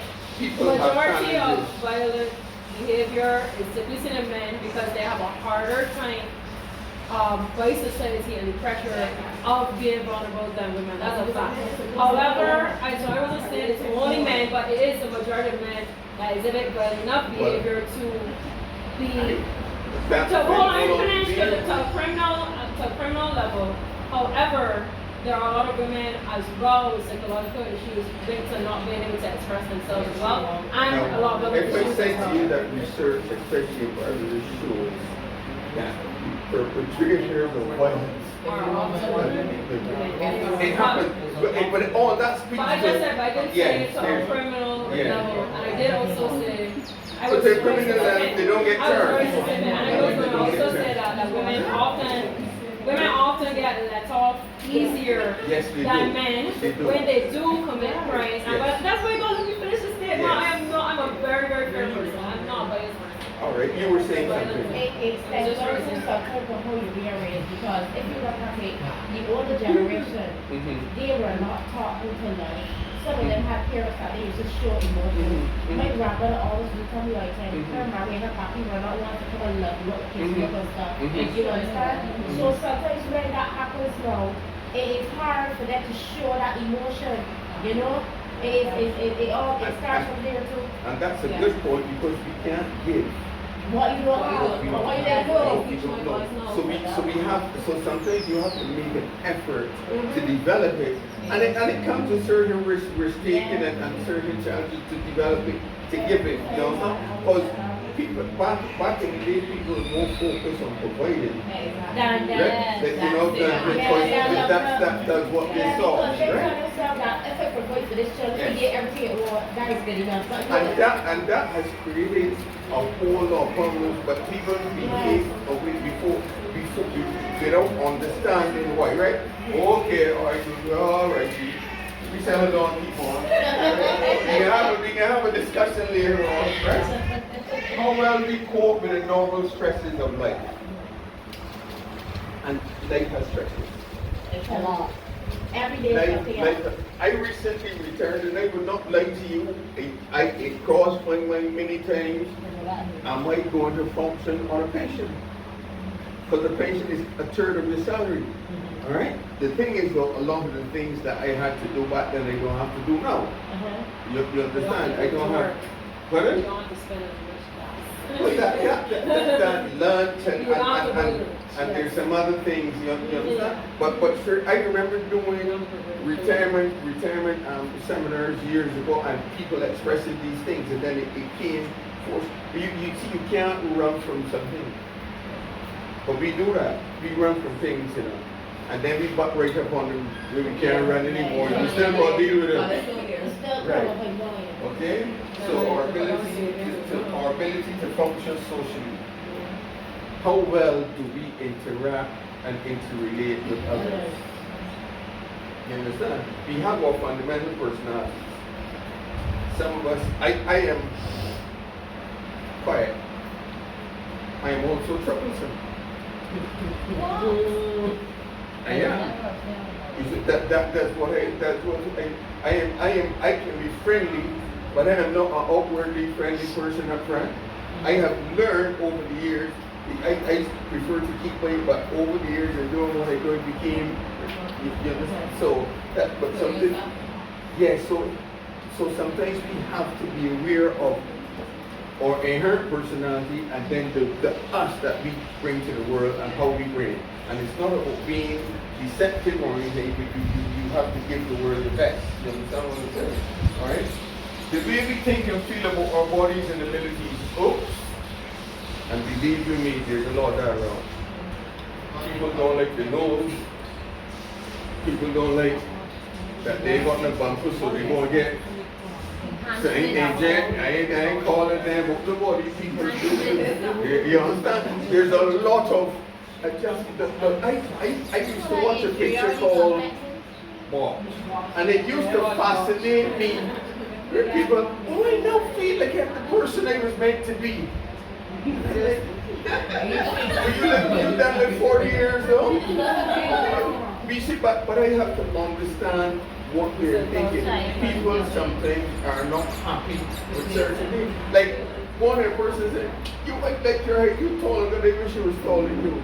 I didn't bother to tell them you go buy expensive bed because you already paid your foot to hang off. You go watch how you say no, or you can break off your leap on the desk. You go watch how you're going through doors. You understand?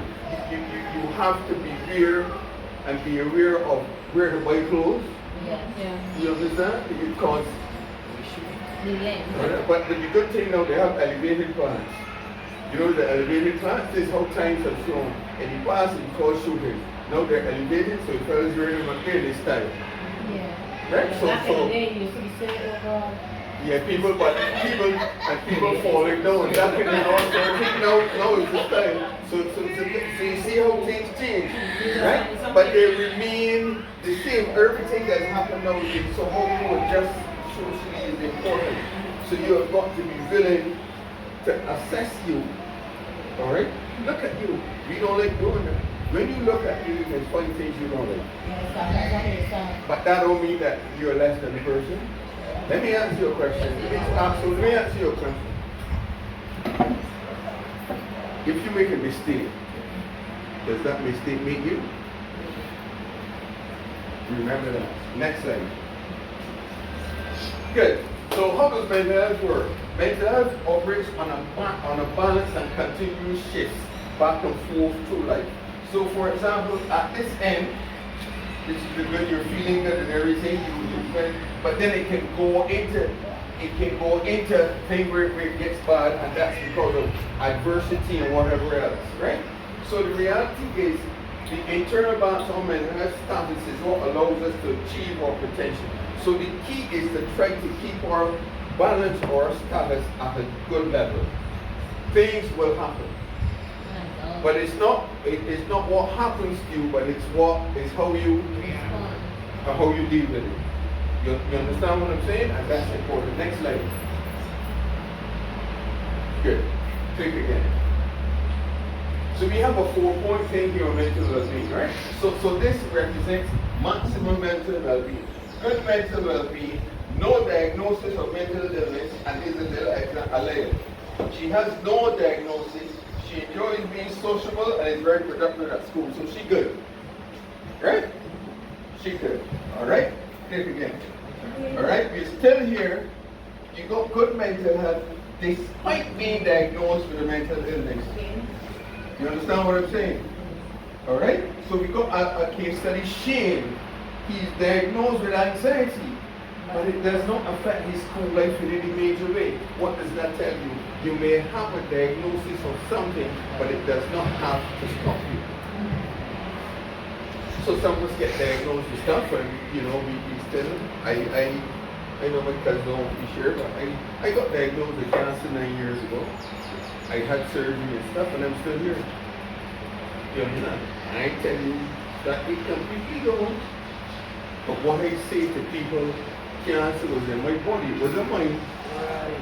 You understand? Because sometimes we go and say my cancer, and when words have power, when something belongs to you, what do? You claim it, you cuddle it, you take care of it. Yeah? No, it was there. There's no doubt it was there. It was there, right? But it was not mine. So we have to deal with that, right? Next slide. There we go.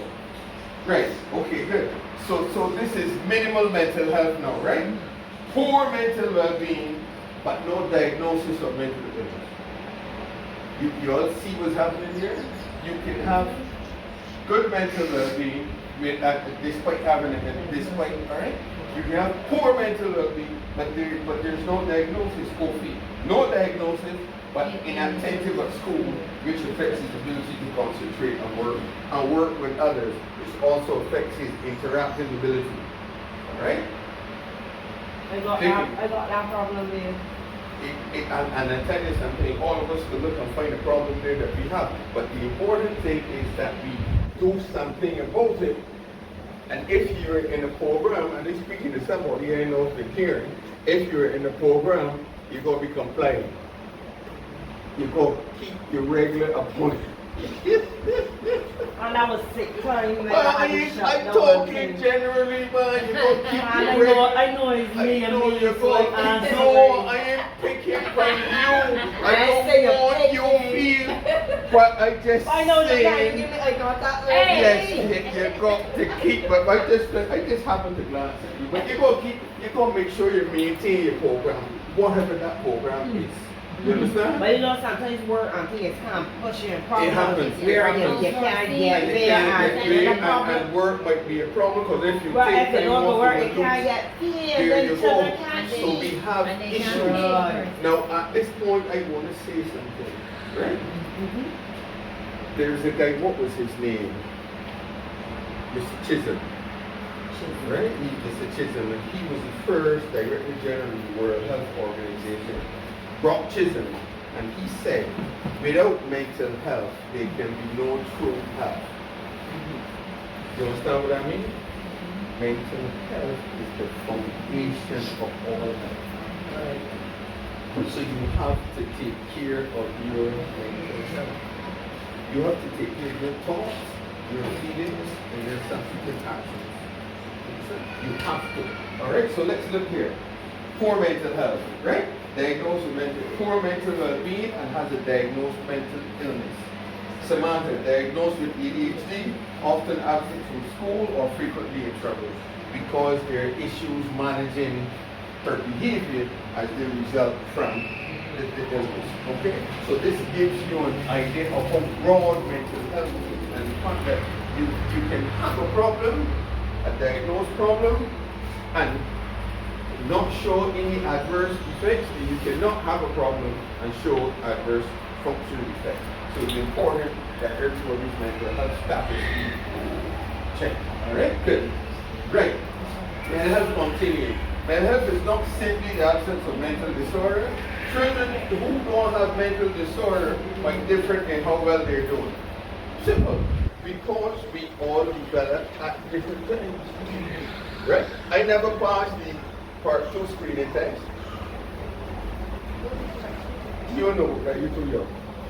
That's before the combinations. right? They would train, and there were some guys who never passed, and I can, Dr. Gibbs, Dr. Elcott, Dr. Bess. All of us went to LSD together, right? Three of them, they're professors. But you don't necessarily have, some people pass straight up and then they do nothing later on in life. You have to capitalize on ability. Sometimes they may not get support. Sometimes, there you go. You see one of the things, when you go to her college, you go all the first people in the country. That you go, so every boy can't be first, so you will go, and a lot of people cannot manage in those competitive. But my thing is you can learn wherever you go. But we have to reinforce that in our children. Because we can put a lot of pressure. And I'll tell you this, right? I once worked with a youngster, he was 11 and he was bald. He had a bald patch. Mother wanted one thing, father wanted one thing, godmother wanted one thing, teacher wanted one thing, and poor boy literally teared his hair. Another little girl I know coming into connections, and I've never seen her like that. Well, and she climbed up a wall like Spider-Man. Literally climbed, but I've never seen them like that. Totally stressed. Literally climb up the wall, and I saw it with my, we had a cell phones then or not, I had that, but girl, all the stress in me. Serious stuff. I don't know what power she had, but let me tell you, it's a serious thing, right? Children who have the same diagnosed mental disorder might differ in their strengths and weaknesses, right? In how they're developing and coping in their quality of life. That's how it is because they're different. You understand what I'm saying? Saul and I could come here, talk about the same thing and express it differently. Because although we have worked together and we form under the same umbrella of mental health, his perspective of things is different. You understand? So that's important. Next slide. Mental health, remember the continuum and the identification of specific mental disorders are both based to understand how our children are doing. Now, I ain't telling you to left here and sit with chest and say and go on and put the child up on the table and you look at it from head to foot and start questioning them and all. So I tell you to do that. But what I'm saying is be observant. You will know when something changes. All right? Around 11, between 11 and 13 they change. Between 13 and 16 they change. You understand? So you got to be aware of that. And I'll tell you something. You see, adolescent Saul was talking, they are resistive. And there are certain strategies you go use. If you want your 16-year-old come home at 10, then she get there now. But you can come at 10. You can come at 10, you know that you still got to, but you still have got to talk. But in the meantime, you thank God that she come with you won't very quiet to see. Okay. Right? So you have to know your children and use strategies. All children aren't the same and all the strategies don't work across the board. You know? They watch you very, very different and they're like little sponges here. Yeah, they soak up everything. So you have got to be very, very careful. I remember I'll tell you this story, right? I was talking to my son and telling him about lying. Don't lie and stuff. So one day somebody called to me. He answered the phone. He told me, I said, tell him I am home. And I saw this thing come down on his face like a curtain. I said, no. Tell them I will call them back. You understand? Because for him to tell them he has now got to take the responsibility for that. Which I told him not to do. But I would tell him I will call them back, the responsibility is mine. Right. You understand? But then I spoke with him later on and stuff like that. Because let me tell you, them things stick here. Them things stick. But here you go. I remember a time I was young and my father was saying some stuff. And then he was talking to somebody else and I was there, right? And they said, but Daddy, you say that so. No, I don't know. No, on family fathers, big man, but you said what's his race?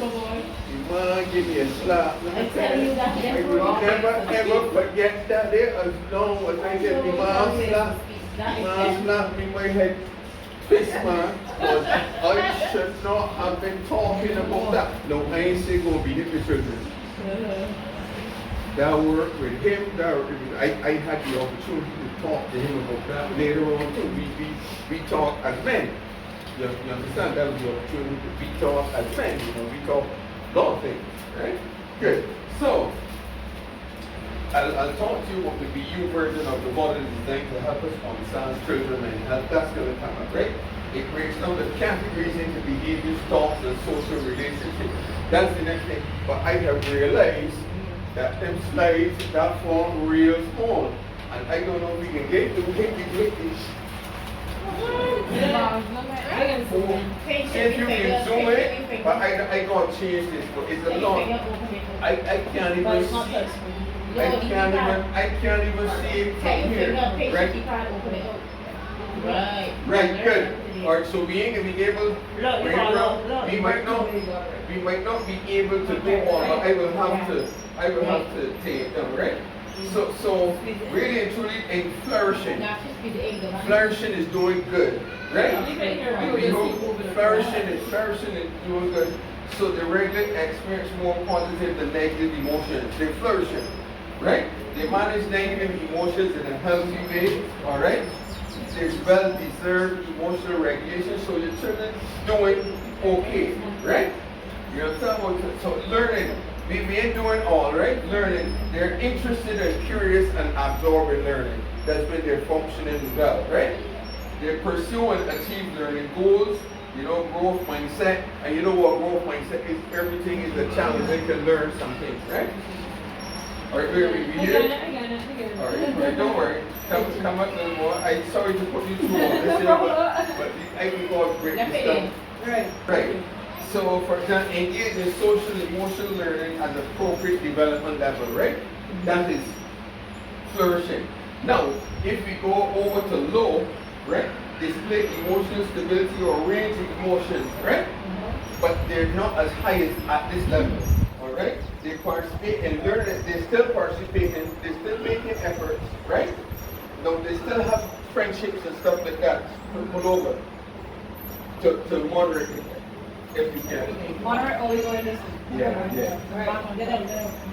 Come down a little bit. Come down a bit. Where you going? Come down. It's real hard to do that, right? I tell you, because if I was doing this now myself, I'd be this low. So we at the struggling level, right? Occasional and timely periods of distress with mild impact on well-being. So you see the difference, right? Over here, there's the overall positivity and it's the general. Now if they're struggling, there's fluctuation in emotions, right? And that is seen at times. It's not constant, all right? Then you got things like more frequent or intense expression of emotions, such like anger, worry, or sadness is compared to, and sometimes we see that in our children. Yes. I know this little boy, he gets so intense, he does this, and experience, notice it, so they look for an intervention for him, and there's a lot going on inside his head that he cannot explain. So we have to use play stuff to get it out. That's how children learn. You see children sit down when they got them dollies lined up and all sorts of things. Sit down, they know that they're learning control and to be bossy and all kind of things that they're learning. Because they learn and guess what? You ever realize that they got the voice and the nonverbal behaviors down pat? Yeah. Because they watch it first. So whatever you do, remember that your children are watching. So give them some positive stuff, right? Good. So let's come to high now if we can. Alright. Sorry for what I'm stressing you. It's alright. We're a little bit more. Give her a round of applause. Okay. That's resilience there, you know what I'm saying? But she could get stressed, so she might not know this foolishness ain't coming here with this, and you will be in a problem. Right, good. So, if it's high now, you got poor mental health and well-being causing distress, and what is it doing? Significantly impacting the daily experience. So you have a little hurricane on your hand, or a little volcano, but you don't know what behavior will come next. We call it volatile. Right? So they're frequent displays of externalizing irritable low control, anger, or internalizing avoidance, unhappiness, worry. They can lash out, or they can turn inside and risk going corners and stuff. So you have to watch that. Alright? Now, on this point, so you're going to manipulative, and they learn to pull on the emotional strings they know. You understand? And children are selfish. They're more selfish now. We were selfish. Let me say that right.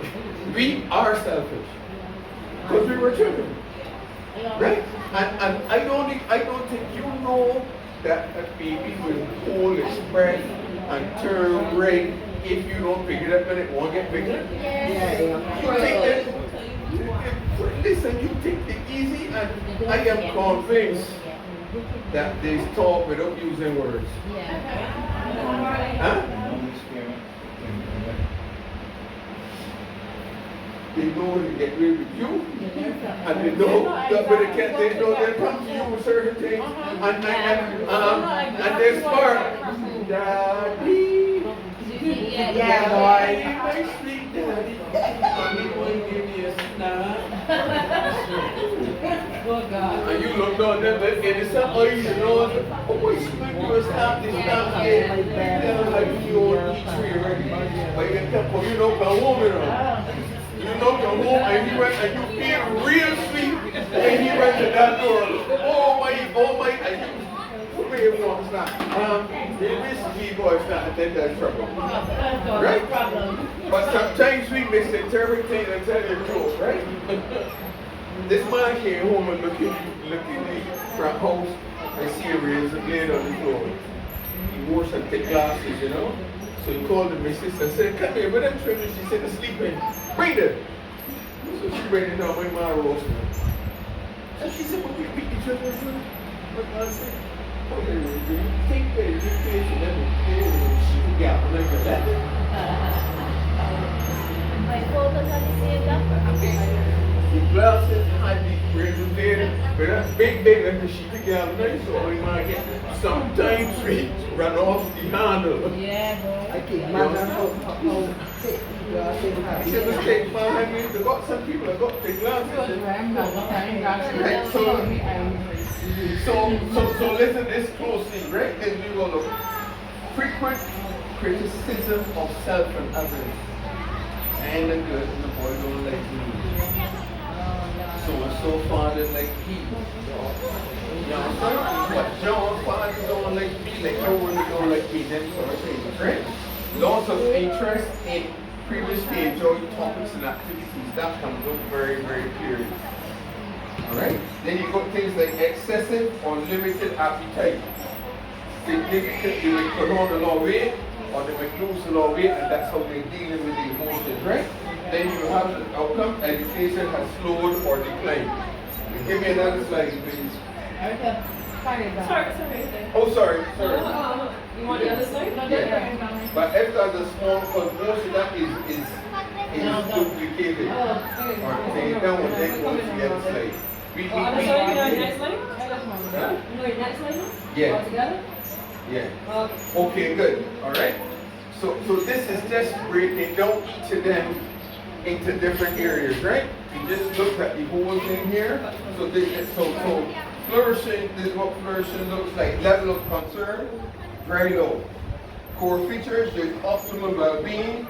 Support focus, you just maintain that. Next slide. Yes. Good, alright? So here we are, good mental health, you're doing okay, right? Level of concern, again, low. Core features, overall positive well-being with a few isolated, you know, it's like a few Hear the party isolated showers. loudly. Yes. Support focus, you enhance. Because you enhance this, you're trying to enhance this, right? Next slide. Alright, good. So, moderate mental health problems. Mental health problems are not diagnosable disorders. Click it again. The changes caused in behavior, thinking, and emotions may be noticeable by family or close friends, usually not others, right? There's some distress and inability to cope, but they're still capable of performing daily functions. So that's a mental health problem, right? Remember, there are mental illnesses and mental health problems. Most mental illnesses were mental health problems, but not all mental health problems will become mental illnesses. But that's good. Next slide. Yeah, the one-on-one, Oh, yeah. That's problems. Yes, okay. Mental problems can increase our what? Who's vulnerability gone? Yeah. Mental illnesses can increase our vulnerability to mental illness, but they're not the same thing. You understand what I'm saying? Next slide. Alright, so we going now, this moderate mental, this struggling. Alright? Good. Level of concern, moderate. Core features, occasional and time-limited periods of distress. So it's not all the time, like we said just now, with mild impact on well-being. So you see some occasional stuff, you know, we sometimes we get fooled on what we say, oh, he can grow to that. We say that. You have to observe closely for consistency and right. Good. Support focus. See it? Go back there. Monitor and provide support. You have to, don't just take it for granted, or he just getting attention, he just going through a feelings. Look closely and monitor. Good. Next slide, boss lady. Good. So we got mental disorders, right? Mental disorders are diagnosable. Mental disorders among children are described as serious changes in the way children typically learn, behave, or handle their emotion, and this causes distress and problems getting through the day. So, a broken pencil may mean just get through, somebody drink get through it, all sorts of things, just to the point of a pencil being broken, right? Because the emotional impact is so strong, all right? Because remember, everything is a disaster, even the slightest little thing. Right? Good. Many children occasionally experience what? And worries or display until they have phase where there's a little more sorry bed. You understand? Children go through at different levels. You know, something that was fine. They call our children fighting for dogs. They may have an experience with a big dog, right? And they got fear, and then a little ankle biter frightened them. But he's a dog. It's just a bow and they go on reserve. Yes, it may happen, right? Listen to this. If symptoms are serious and persistent and interfere with school, home, or play activities, the child may be diagnosed with mental disorder. But that's not a process that happens across the board. That child is observed and assessed and observed. You may have a provisional diagnosis to say that, you know, something like impulsive behavior or something like that, right? But you can't take a child just like that. What is the difference between a mental disorder and a behavioral disorder? Okay, good. No, that's a very good question, right? A behavioral disorder is a form of because they all affect the mentality, right? But a behavioral disorder relates primarily to the behavior. All right? For example, you have explosive disorder, which is to do with anger and stuff. But a mental disorder could be depression, all right? Depression and stuff like that, which are deeper things, all right? It's a little bit tricky in children in determining that because you're looking at mixed pictures. You're looking at people who are still developing. So is a way to actually work with it, Yes. accommodate it. Accommodated through observation, How? and they're going to be observing closely and monitoring things. Look at the different changes in behavior. Look at the patterns of behavior. All of us got patterns of behavior, right? Look at your child's behavior, but you will know when something changes. You will know if it's just a change for a day or a night, or is it a change that continues, and you will see the corresponding you see the diminishing in the change. behavior. So Yeah. question, so bringing a child to a medical facility or to a doctor, and the Mhm. doctor just like, the doctor don't know the child, how this Now, you this see, diagnosed. Now, once it has one, that was told that the person, it depends on the person. The Yeah, person let him go. takes time to set up a relationship with the child. Now, Yeah. if there are instances going on where the child is not sleeping, is being overly aggressive or stuff like that, they will give something to curb that. You understand? To address that behavior, because that behavior can be very, very dangerous. You understand what I'm saying? But they will have to develop a relationship with the child to get to know Like when the Mr. child. Charles said, they got build a connection. Yeah, they got No, I asked that because sometimes you will get to, I find my son was always like a little loud, and he is a normal boy to me, Mhm. but he like things that is fun for him, to me is more It's serious upset other and people. it's not acceptable. But when I see this child and I watch this child, like Mhm. I know that he is not, nothing is not wrong with him, but really mentally. Yeah. But it might for be him, behaviorally. like, these things, it be fun things too, but if you know you get in trouble for that and it's fun for you, like, you don't go back and do it. There you go. And that's the There you problem go. I just There you have. go. And Depends there's on the social thing, because some children there's something called consequential behavior, Yeah. which comes from consequential things, some things that don't develop. Peer So and watch this. If I am a little bit thing and I pinch her, and I get a reaction knowing that I can come pinch you again. Like when you're sitting down, Did he you're just feel like with your friends. You understand? If You you laugh fun, understand? and then somebody Now, she gets might be a person who don't like to be touched. fun. She might be a person who don't like to be touched, and that's a problem. You understand? So we, we react to the responses of other people. Why women is tease me? Because them the ones not teasing sometimes. Because when the things that women say, right? The things that women No, say but listen, sometimes, you when know- they you need that know- little teasing so You that know women women, know. right, they can't right, go or against them good, whatever. good. You know what I mean? Good. Like, I'm teasing.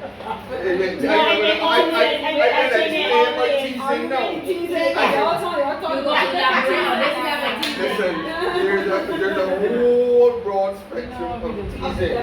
Alright? Now, a woman would come. Let me take you No, you're before not we gonna didn't have touch it. it. A woman would come, right? You hit me, brother. Because you're dead, are you dead? And for her, there is no big thing. Right? Right. But you know, when you be wasting all the time. You know, and funny, they did some research, right? Humans are very closely related to animals. Yeah. The what's it called?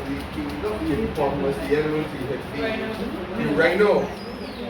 For the female, and now we all know this other teasing is coming now.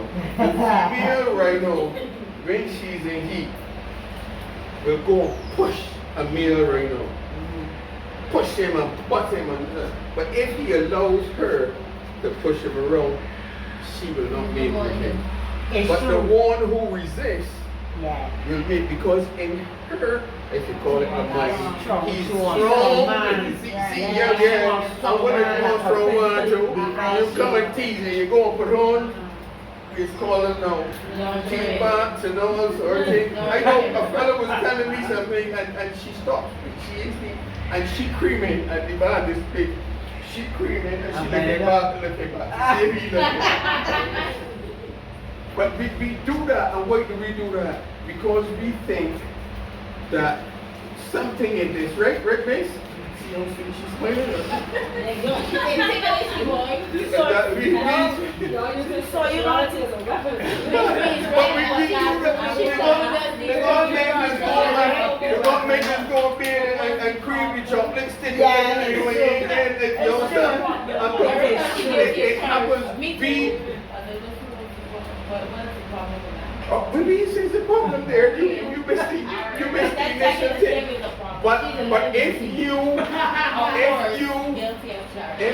irritate, Look, you know what she if did? you stimulate and irritate, you may create problems, right? Good. All right. Let me go on. Alright, I want to ask one more question before. Yes. So, things that, like, speaking about it, we know that these are things that happen daily, right? Yes. Uh-huh. Why not try to do, why not the schools? Because at the end of the day, a parent do not see a child for hours as in sunshine up. Yes. Why do schools, headmasters, teachers, why do they wait so late? Then you can't get the help, right? You don't get the help, and this is what's happening. That child is getting pushed and pushed and pushed. Things that you're going to do. And they said they were not having enough like Parents, teachers, I do that kind of thing, and I can call names because I went to St. James School because I had a problem, right? Me and the headmaster never had a problem every meeting I go into. And I wanted to know, what would a child get from doing work to bringing home a report with nothing on it, something ain't right? When I found out, don't care what, my child is not a child that can sit down, he's fidget, he does, so he getting put at the door, he getting put at the door, he getting put at the door. I went for help, I went to the school, Jackman made it seem like, oh, she had to pay my school if me and he had word, because when my son got in the first set of trouble, the things that he put in the report, I don't go for foolishness. And you can't, correct, you can't lie on me unless I don't believe in the lies. So I do and I do and I do. And then another guy told me, I like you, don't send school the child, you doing the right thing. And up to this day, this is a year and a half for really they not look back at me and help me get my children in school. I'm still waiting. So I still have a problem, whereas I went to the ministry for 2 years. I finally get the transfer. But how do you think that transfer come? What do you think is happening? The same thing that was happening at the other school, because when the headmaster called, you get their bad things. So from the time the child entered the school and never get a second chance. But don't forget they belong to an organization, right? And it's sometimes children. You don't send for the child. If he's go school this week and saying happen, even if he is right, a boy came up to him and interfered with him, right? And he gets sent home. I was wondering, the boy parent called me and tell me, well, they're telling my son that they will kick me out of school. So I was wondering, so if my son is, you calling me and telling me my son interfere with your son. If my son interfere with you, why you don't want to kick out your son and not my son? Why I didn't get that phone call? Or why that wasn't in the letter? So then I was not able to go by the school, and I sent somebody to take back my son. This is 3 weeks that my son still home. Because they allow the person to know I want to see you tell the mother comes. Yes, I did call them and let them know how I have work. I am unable. They're not, listen to me, they're not going to give up, or they're not going to do that. I know, but I tired boy. I went in this 3 weeks, right? I went to the school 4 times, and every time I went to the school, I standing up by the gate waiting. At 11 o'clock, the yard come and tell me, oh, the headmaster's still there. I cannot do that every day. I cannot listen. Lucy, no.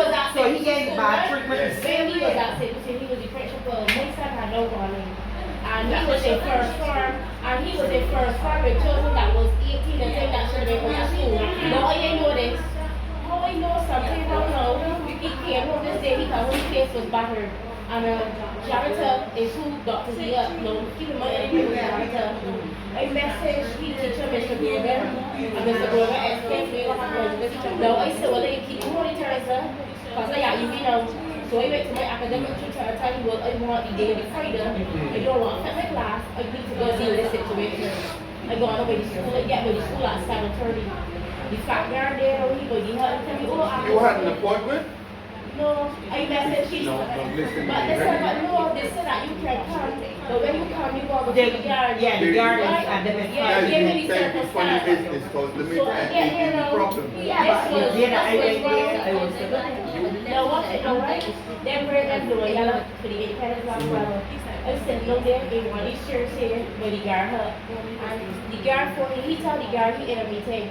So keep in mind, we watching, he walking up and down the corner. That's the thing that got me. He walking up and down the picture. It's the thing that got me. You know what's up that day? And after police, you know what I do? I went to the ministry. When I went to the ministry, I sit down and I talk with the lady. There's two sisters, one at church, everyone and one in. So I present my case to her. I asked her to share, sure she might phone it, sure she always contact me. How we reading it, he answers and all. They told me, call one, tell me, right? I look paper trail. My aunt teach me this, I look paper trail. I want to write you a letter. I'm going to take one. And the corner of the letter that you can see is more than one copy. I can sure say we all know, right? And but don't quote me. Don't quote me. At the ministry, right? Well, you know Miss Warren, right? You got education officers and stuff, right? Good. For everything, right? For every school, right? Yes. Alright. Now, do you know that the headmasters get paid more than the education officers? Yes.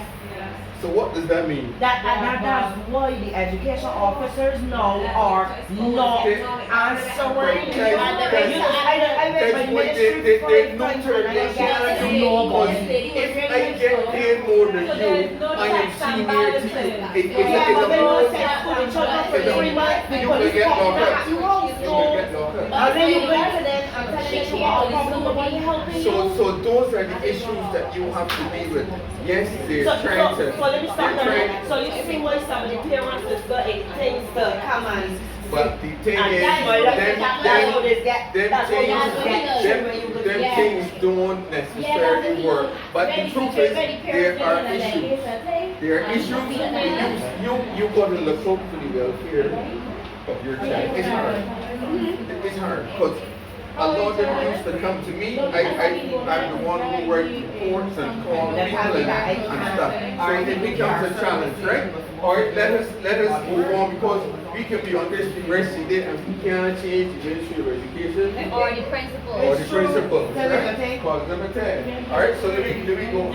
But all children have to, so give me another. Good. So remember yesterday, and this is what it looks like here, right? There's a severe impact, all right? Yeah. The level of concern is high. Y'all leave it? Yeah, that's that. All right. Core functions: occasional and time-limited periods of distress. All right, and support focus. Listen to this: seek professional help and follow instructions given. Seek professional help. Next slide. And don't go 10 more minutes, I want to career. Good. No, well, listen. Don't think that's how you thinking about that. You don't know. You know how long? All right. I speak in my mind. What causes mental disorder? So this is a biophysical model for mental health. Y'all watching me? Yeah. Good. Your mental health can be affected by many different factors. Biology, your physical health, certain disabilities, genetic predisposition, things that are in your genes, that are in your parents that might be latent and stuff. Neurochemistry, and that's a lot to do with the neurons and stuff in your brain out there. Some people have increased ones, right? Immune response. Right? Right? Then they have things like drug effects. Mental health, yeah, temperament, right? Because our natural self determines our mental health. You understand? Right? So then you got things like social and environment, peer relationships, family circumstances, cultural traditions. In Barbados, we feel that medicine from the mental is make people worse, is improve worse. Yes, everybody thinks so. That is not so. Why they come up But no, if you look at it, right? But let me, when they come over, hold on, wait, they come over? They are good. Let me start with that. So a person going in, holding and cussing and pelting rocks and everything, they come out, they're a little stiff, they're quiet, they ain't doing things in the body, the behavior change the worse. No, but Because we judge better by how they look. Right.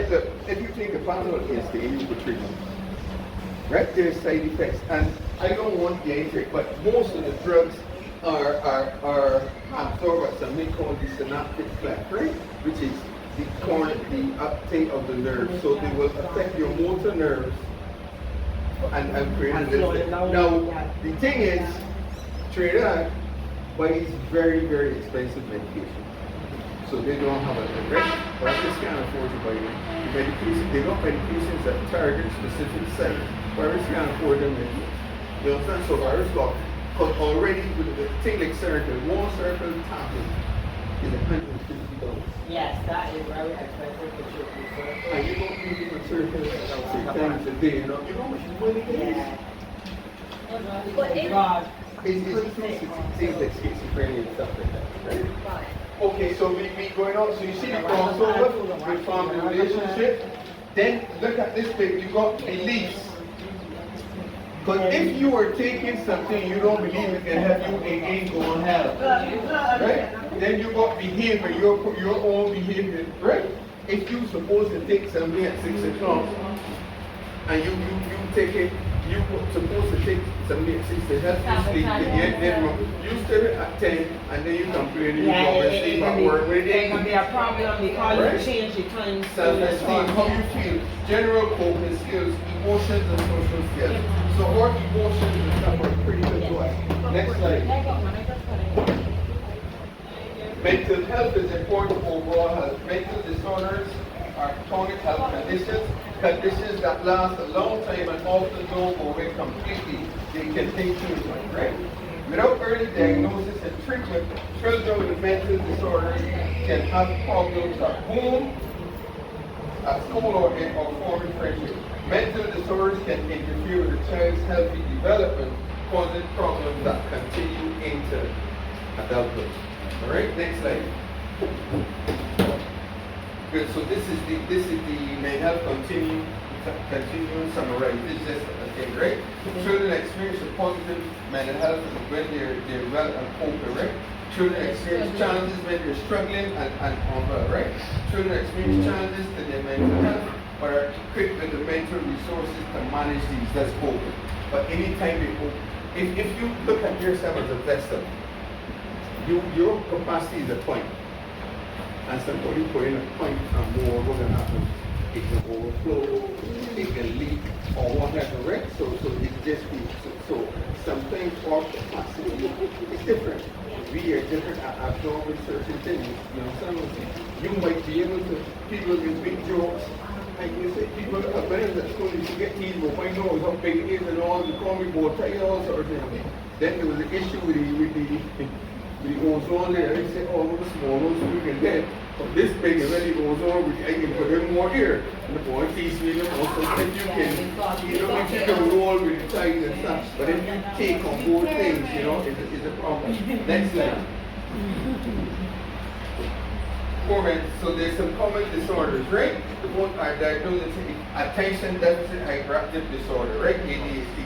And let me tell you, that is serious. No two filters are right, and it causes problems to parents and teachers and everybody. Everybody, because it's a major thing. And it seems to be on the increase for whatever reason, right? They're doing a lot of research now, right? Then you got, anxiety, you got fears and worries, and yes, there are a lot of justified fears, but some of them aren't justified, right? Then you got behavioral disorders. Look here, everything. Like for example, oppositional defiant disorders where you oppose, nobody wants to deal with any instruction or any order. right? And then you have like conduct disorders, and people just behave to be, all of us get impulses, right? But we don't follow our impulses. I'm sure you will hear something, somewhere had it, somewhere, yeah, it's not, you do it, right? But some people who are impulsive and stuff, they will do it. Yeah. You understand? They follow the impulse, right? Some childhood disorders affect how children will learn, behave, handle their emotions, and how they interact, like learning difficulties, and not picking up the stuff, right? Developmental disability things like autism and stuff affect the development. Affect that emotional and physical development, alright? And things like such, and when we got substance abuse from earthquake, smoking marijuana. And let me tell you something, you see that outdoor? Well, that's the way you know about outdoor? I know about cushy, I know about all, none of them is the best, but outdoor does not go all you know. It depends because they pick up on it too much chemicals. Listen to me. I ain't know about the outdoor, right? Listen to me. So every time I smoke exo, it is mess up my sinuses, and I just can't. Listen to me. And you smoke exo. Listen to me. She listening to me. You smoke exo, it go in your breast milk, and then you get she exo. And Herbert, nobody under 25 should use marijuana. Your brain is not developed yet. Now watch this. THC, tetrahydrocannabinol. Yes. It's stored in the fatty tissue of your body. Where's the biggest fatty deposit you got? Don't tell me behind. No, your brain.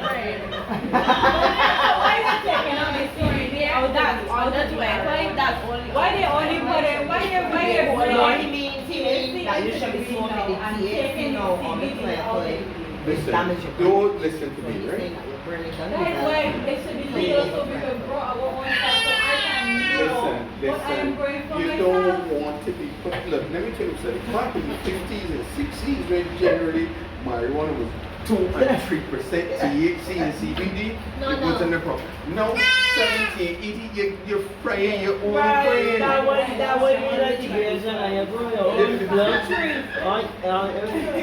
So you go make a decision if you want to put something on the let me tell you something, right? What they do? Your child might not have the same functionings and substance as you, but when he get that label straight and all that, he already start at the deficit. We as parents, there are somebody that might not smoke, right? How you think we gonna know when we children smoking? Because we gonna see the difference only if they come in the house with the munchies. But if some of the children smart, they just make sure they make out whatever smell is smoky. They never smell it on the fingers. If you know your child, if you know But that's what I'm telling you, the box of see differences. So who to say that these parents that put that at the line and don't know? I ain't hear no voice, no last half an hour.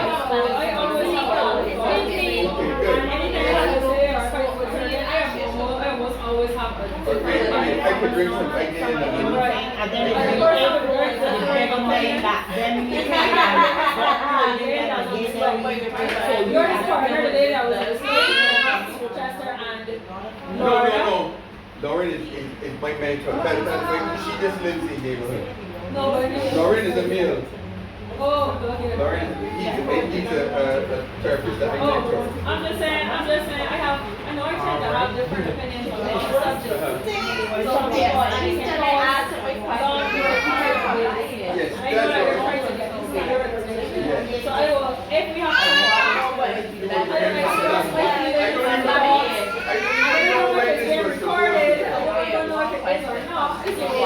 No, I am not a weed specialist. I only went to Trinidad and Tobago and all them to study certain things. And I'm telling you straight, do not be keen to put nothing in here that will affect So your brain if the and function. THC was at 3%, But you know that you know this what do Give me a minute. they implement artificial. all sorts of things, all sorts of things. So they've done all sorts of things to increase that, and there are lots of different types and all that. And you Listen, the know, only thing I believe in is the one that's got you doing so. Look, no, they got different name. There's something that is that the put a synthetic thing, yes, but I told you, look, you ain't know them, you can tell me you don't know them, we go sit down. I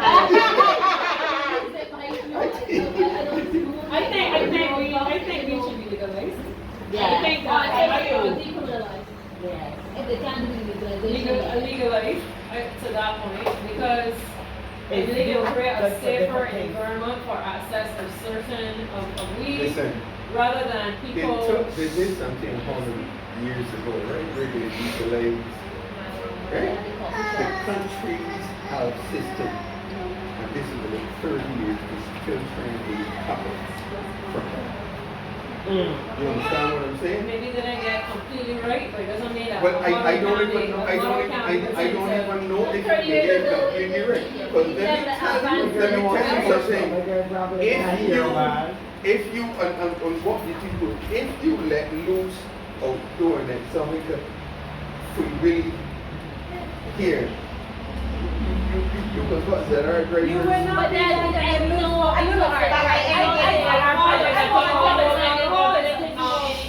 big problem. If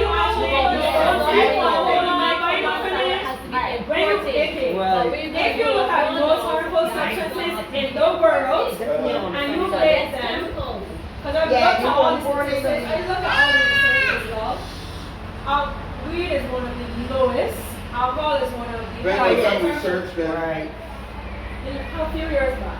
Check DSM-5 and I know the DSM-5. and see the frequent. I know the DSM-5. See Anyway, the so I'm just fire saying, result. alcohol is one of the When you most drink, right? It is. Everything. Physically, A lot of there are a lot of children who are fetal alcohol syndrome. Yes, I And a know. lot of people don't recognize it. I can't drink alcohol if I smell. I'm a bartender. Right? I'm professional. That's what I do. I don't drink alcohol. Okay. I can only taste my drink, and if I taste too much, I can answer your I have question. to stop. What do you smoke? Why do I smoke? Because it relaxes me. I'm a very sensitive. You know, I like shit.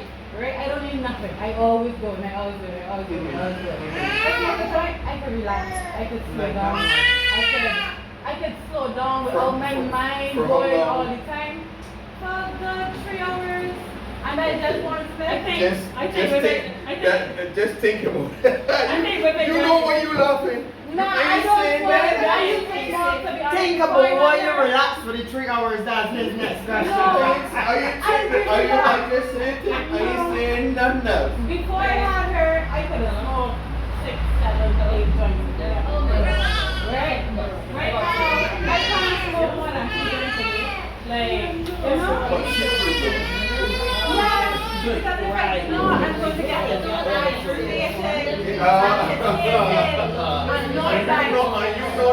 annoyed by all these other people.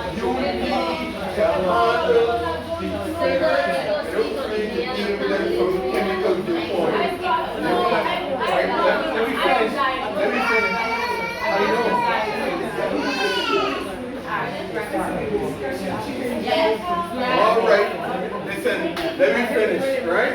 How much more snakes you want? The last, right? Alright, good. Now come pay attention. Pay attention, please. Let's finish it off. All right.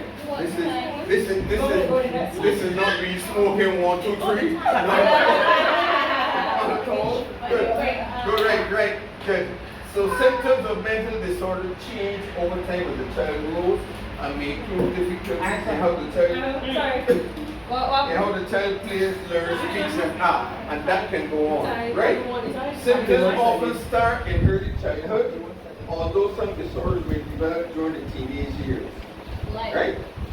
Right? And the diagnosis often made in school years and sometimes earlier. However, listen to this carefully. Some children with a mental disorder may not be recognized as diagnosed or have it because it is difficult. You just see them in bad to behavior. diagnose, right?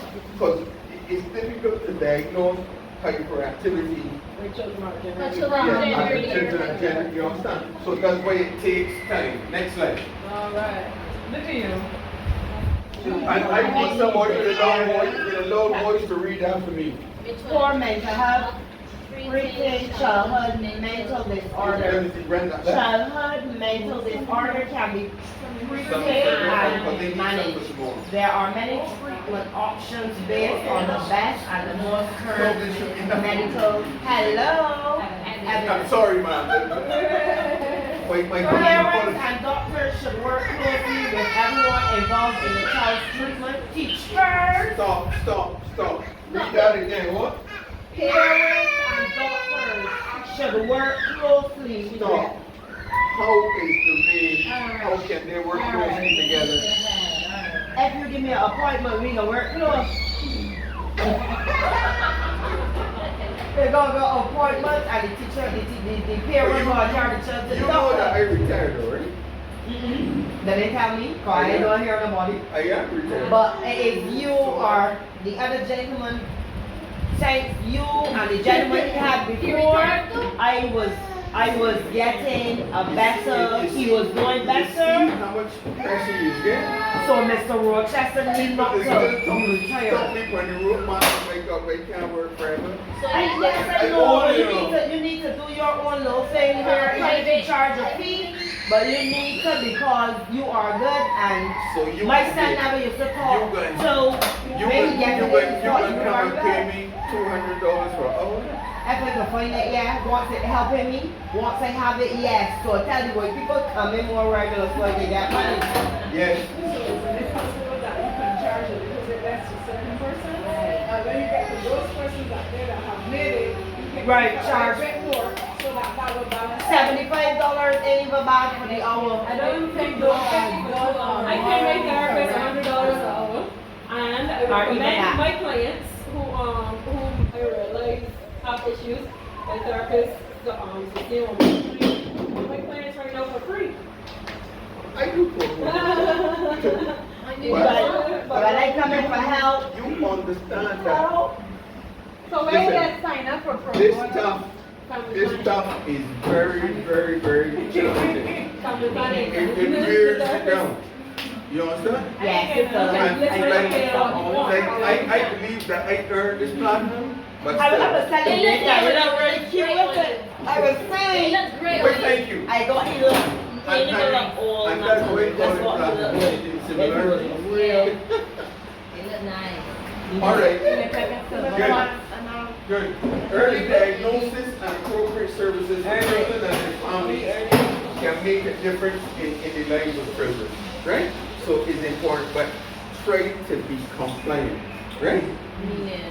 Don't give her your number on piece of paper. You lucky. But mostly teachers assume only they see these children acting a certain way and they just think it's a behavioral problem and they The don't teachers do are counseling. not trained. And Now they listen, spend more let me share. on conversation. Let me share, they're not trained. Now, we had a program in Berkshire, we trained our TTs. There's a lady out there, the one who was serving, I taught her community policy in that program. And those graduates were supposed to be in schools alongside teachers because they're trained to pick up things with speech, things with physical things, and then other things, right? But government did not follow through. So what can we do? Yes. But not every school has one. There's a core of them at the Ministry of Education and they go around. I won't talk too much about the Ministry of Education. Please help. Yeah? Mike, you see that lady, she was trained on TT and they were speaking of her who was supposed to be in, you know, and they would not create the post, so a lot of people left. But wait, But let me tell you something, right? I gone back to mental, I have been up for 2 weeks because there was no staff. They have no everybody sure they have no. I left there yesterday because of the old dog and should I leave? Who? She's like Somehow she's related to, somehow she's something I In can your tell. circle. I'm very In good your at circle. I'm my own. I'm the never say I'm my own. My God, I'm my own. what do you do? I'm a marketing consultant. Yeah, marketing people should know psychology and stuff, become and sociology because you don't know how. I did marketing years ago. So you're gonna know how people. I can tell there's a relationship between you all in some way. You can tell that. I'm her biggest fan. Although we from the Rochester clan, but she has a different surname. Fair enough, that's interesting. And you know from Bushall? You know Rochester's from Bushall? Sheila Rochester, she's a real nice woman. She in the home that I used to work in. She got a lovely upstairs and downstairs house that you can say that instead of her son and had come and take the 2 sisters that live with her. Let's say I just left the house there, but it is a nice house and the woman is a real nice woman. All the ladies was right. All right, let me do this. Let me finish this and we don't want to interview you. You're stinking out, swinging pretty, and ain't nothing to do with this program. All right, you carry on. Keep your mental health high. Next thing. Good. Taking care of my mental health forgiveness long before you reach the point of mental illness, right? There are certain things which professors recommend are being useful. All right, keep going. So these are some instructions. Now, parents, you know your child best, or you should. Talk to your child's healthcare professional if you have concerns about your child behaving at home or school or with friends. Talk with. It is just important to take care of your mental health, but to take care of your physical health. If you are angry, remember anger is a mental health problem. Worry outside, don't be afraid to talk about your feelings, right? Healthcare prevent early diagnosis, appropriate treatment based on updated guidelines are very important. Your resources and things are changing every day. Right? Teachers and early identity. So you see here what is covered here. Early education is important so that children can get the help they need. Work with families and sometimes that's not always possible. That but is the ideal. You understand? And sometimes you have to appear like you're begging. Sometimes you go do that. They reach out to certain people and send You them don't out do people that? they don't. I don't like the. I call the ministry. When I call the ministry, I go say, well, how are you doing today? How's lovely Miss So and but you understand? And sweet them up. Yeah, because sometimes then they under so much pressure, they be snappy. You understand what I'm saying? So you go They use don't an approach. assess the children's Let me go. problem and suspend them. So watch this. This is what you doing now. This is for you. So I want everybody to pay attention. Taking care of your child's mental health. Be there to listen. Don't want telling, talking foolishness and go from me. Right? Regularly ask how they're doing so they get used to talking about their feelings and know there's always someone to listen. Because a lot of people say, my mother and my father don't listen to me, they don't even like me. Find out how to create a space where they'll open up to you. Next slide. You understand? Here are some things to practice better listening. Take time to research and get help on how to start conversations with your child. Everything on the internet. What to say if they don't feel like talking. Alright? How to handle it if your child tells you they're struggling. You know we overreact. Yeah. We take things personal. Yes. And Is it right for a parent to tell a child he or she is talking too much? what do you think? I'm being a third person now. What do you think? We run over the weekend? Yeah. We gone all the time? I think But we can't have them all crosstalk. that parents should allow children to talk. I feel that's where there's more molestation. That may be true, but we also have to take things in context. And sometimes, huh? Well, we don't know, we replace too long. They are Come. setting boundaries. Yes, next time. So we have to add here, so we have, right? Take what they say seriously. Listen to and value what they say without judging their feelings would make them feel valued. Listen to them. Even if, and this one thing, give them some eye contact. You ain't gonna look straight in. Look at the nose or look at the ear. Let them feel that you are paying them good. Although you feel like, oh my God, what I know, my child, keep your wits about me. You understand? Right? Consider how to help them process and work through the emotions in a more constructive. When they see you, children, what you get certain letter, you oh my God, children do the same thing. So you gotta try to be calm, you know, not try to give you the things. You can freak out afterwards when them in a row. Some tips for better conversation. Demonstrate calm. See, children feel off your emotions, don't panic. Right? Empathize and validate their feelings. You can say it's really understandable what you're feeling. Let them know you understand. Thank them for sharing. That is important, right? Let them know you love them and you can't return. You cannot say that too much. Right. Because in these times where there's all kind of things going on, you can't say, ask them if there's anything you could do that would be helpful.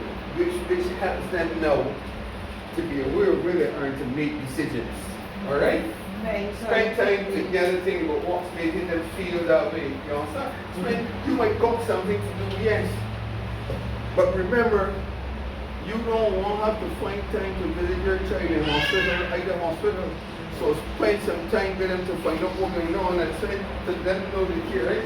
Introduce alternate ways of thinking. Remember, children sometimes are tangential. If you got tangents of people, oh, you don't like me. You know, someone saying they're very concrete, so we go ahead and do that. So next slide. Support them through the difficulties. Pay attention to the emotions, the behavior, and try to help them work through difficulties. And if you know how, ask somebody. Right? It's not always easy when faced with challenging behavior, but try to help understand what you're feeling and what. Sometimes you don't even understand our own, but you give it the capacity to think. Anybody here is praying, you ain't gonna be a Christian, Lord, help me. Yeah. And he will. Encourage their interest, being active or creative, learning new things, being a part of a team helps them connect, right? Support and encourage them. All right, good. Let me see. Build positive routines. It may not be easy, but try to reintroduce structure. See, structure comes again. And regular routines. See, healthy eating is there again? Yeah. Good. It's all important. A good night's sleep is really important because it encourages that. What happens when you sleep is that the body produces tryptophan and the brain and the central nervous system is regenerated. Sleep is critical. If you don't get sleep, it's a problem. Next slide. Good. So self-care, man. Share your own feelings, encourage awareness, find social groups because it's belonging. Set aside time for low stress activities. Alright? Focus on articulating feelings, encourage journaling or diaries if that's important. Self-care practices, and that self-care is critical and teach them to take care of, do not expose themselves to demeaning people who tell them bad things and stuff like that. You are not what people say you are, you're who God says and you know who you are, right? So if somebody, this little girl said, oh, they call me a goat. And she crying. I said, I want you to break down this thing with me, right? So I wrote goat. Greatest of all time. So then we know they're complimenting you. You're the best. You're not animal they're talking about with 2 feet, right? Oh, okay. Different perspective is important. You have to teach that. Because the children tend to think one way, right? Or boss lady. I take key points. Mental health is not just about mental illness. Mental health is dynamic. It influences how we behave in the world, but it also affects the experiences we have in the world. Right? Be aware and involved with your child. Being aware and involved can potentially allow you to take early action. We can build resilience so we can protect and strengthen our mental health. Right? Recovery from mental illness is impossible. It's possible and happens often. It's possible, right? Develop good mental health, self-care habits, skills. It takes time and effort. We have to commit to working on it. Thank you very much. The gentleman go on. Thank you very much, ladies. And Miss Ting can't wait to use your sprinter. You see if she can keep going. I thought she would have left that for me to do. We have a lot, so you just want to say thank you, and thank you. Thank you. Yeah, you did. I honestly, something that I didn't know, I acknowledge here also. So. This was a very well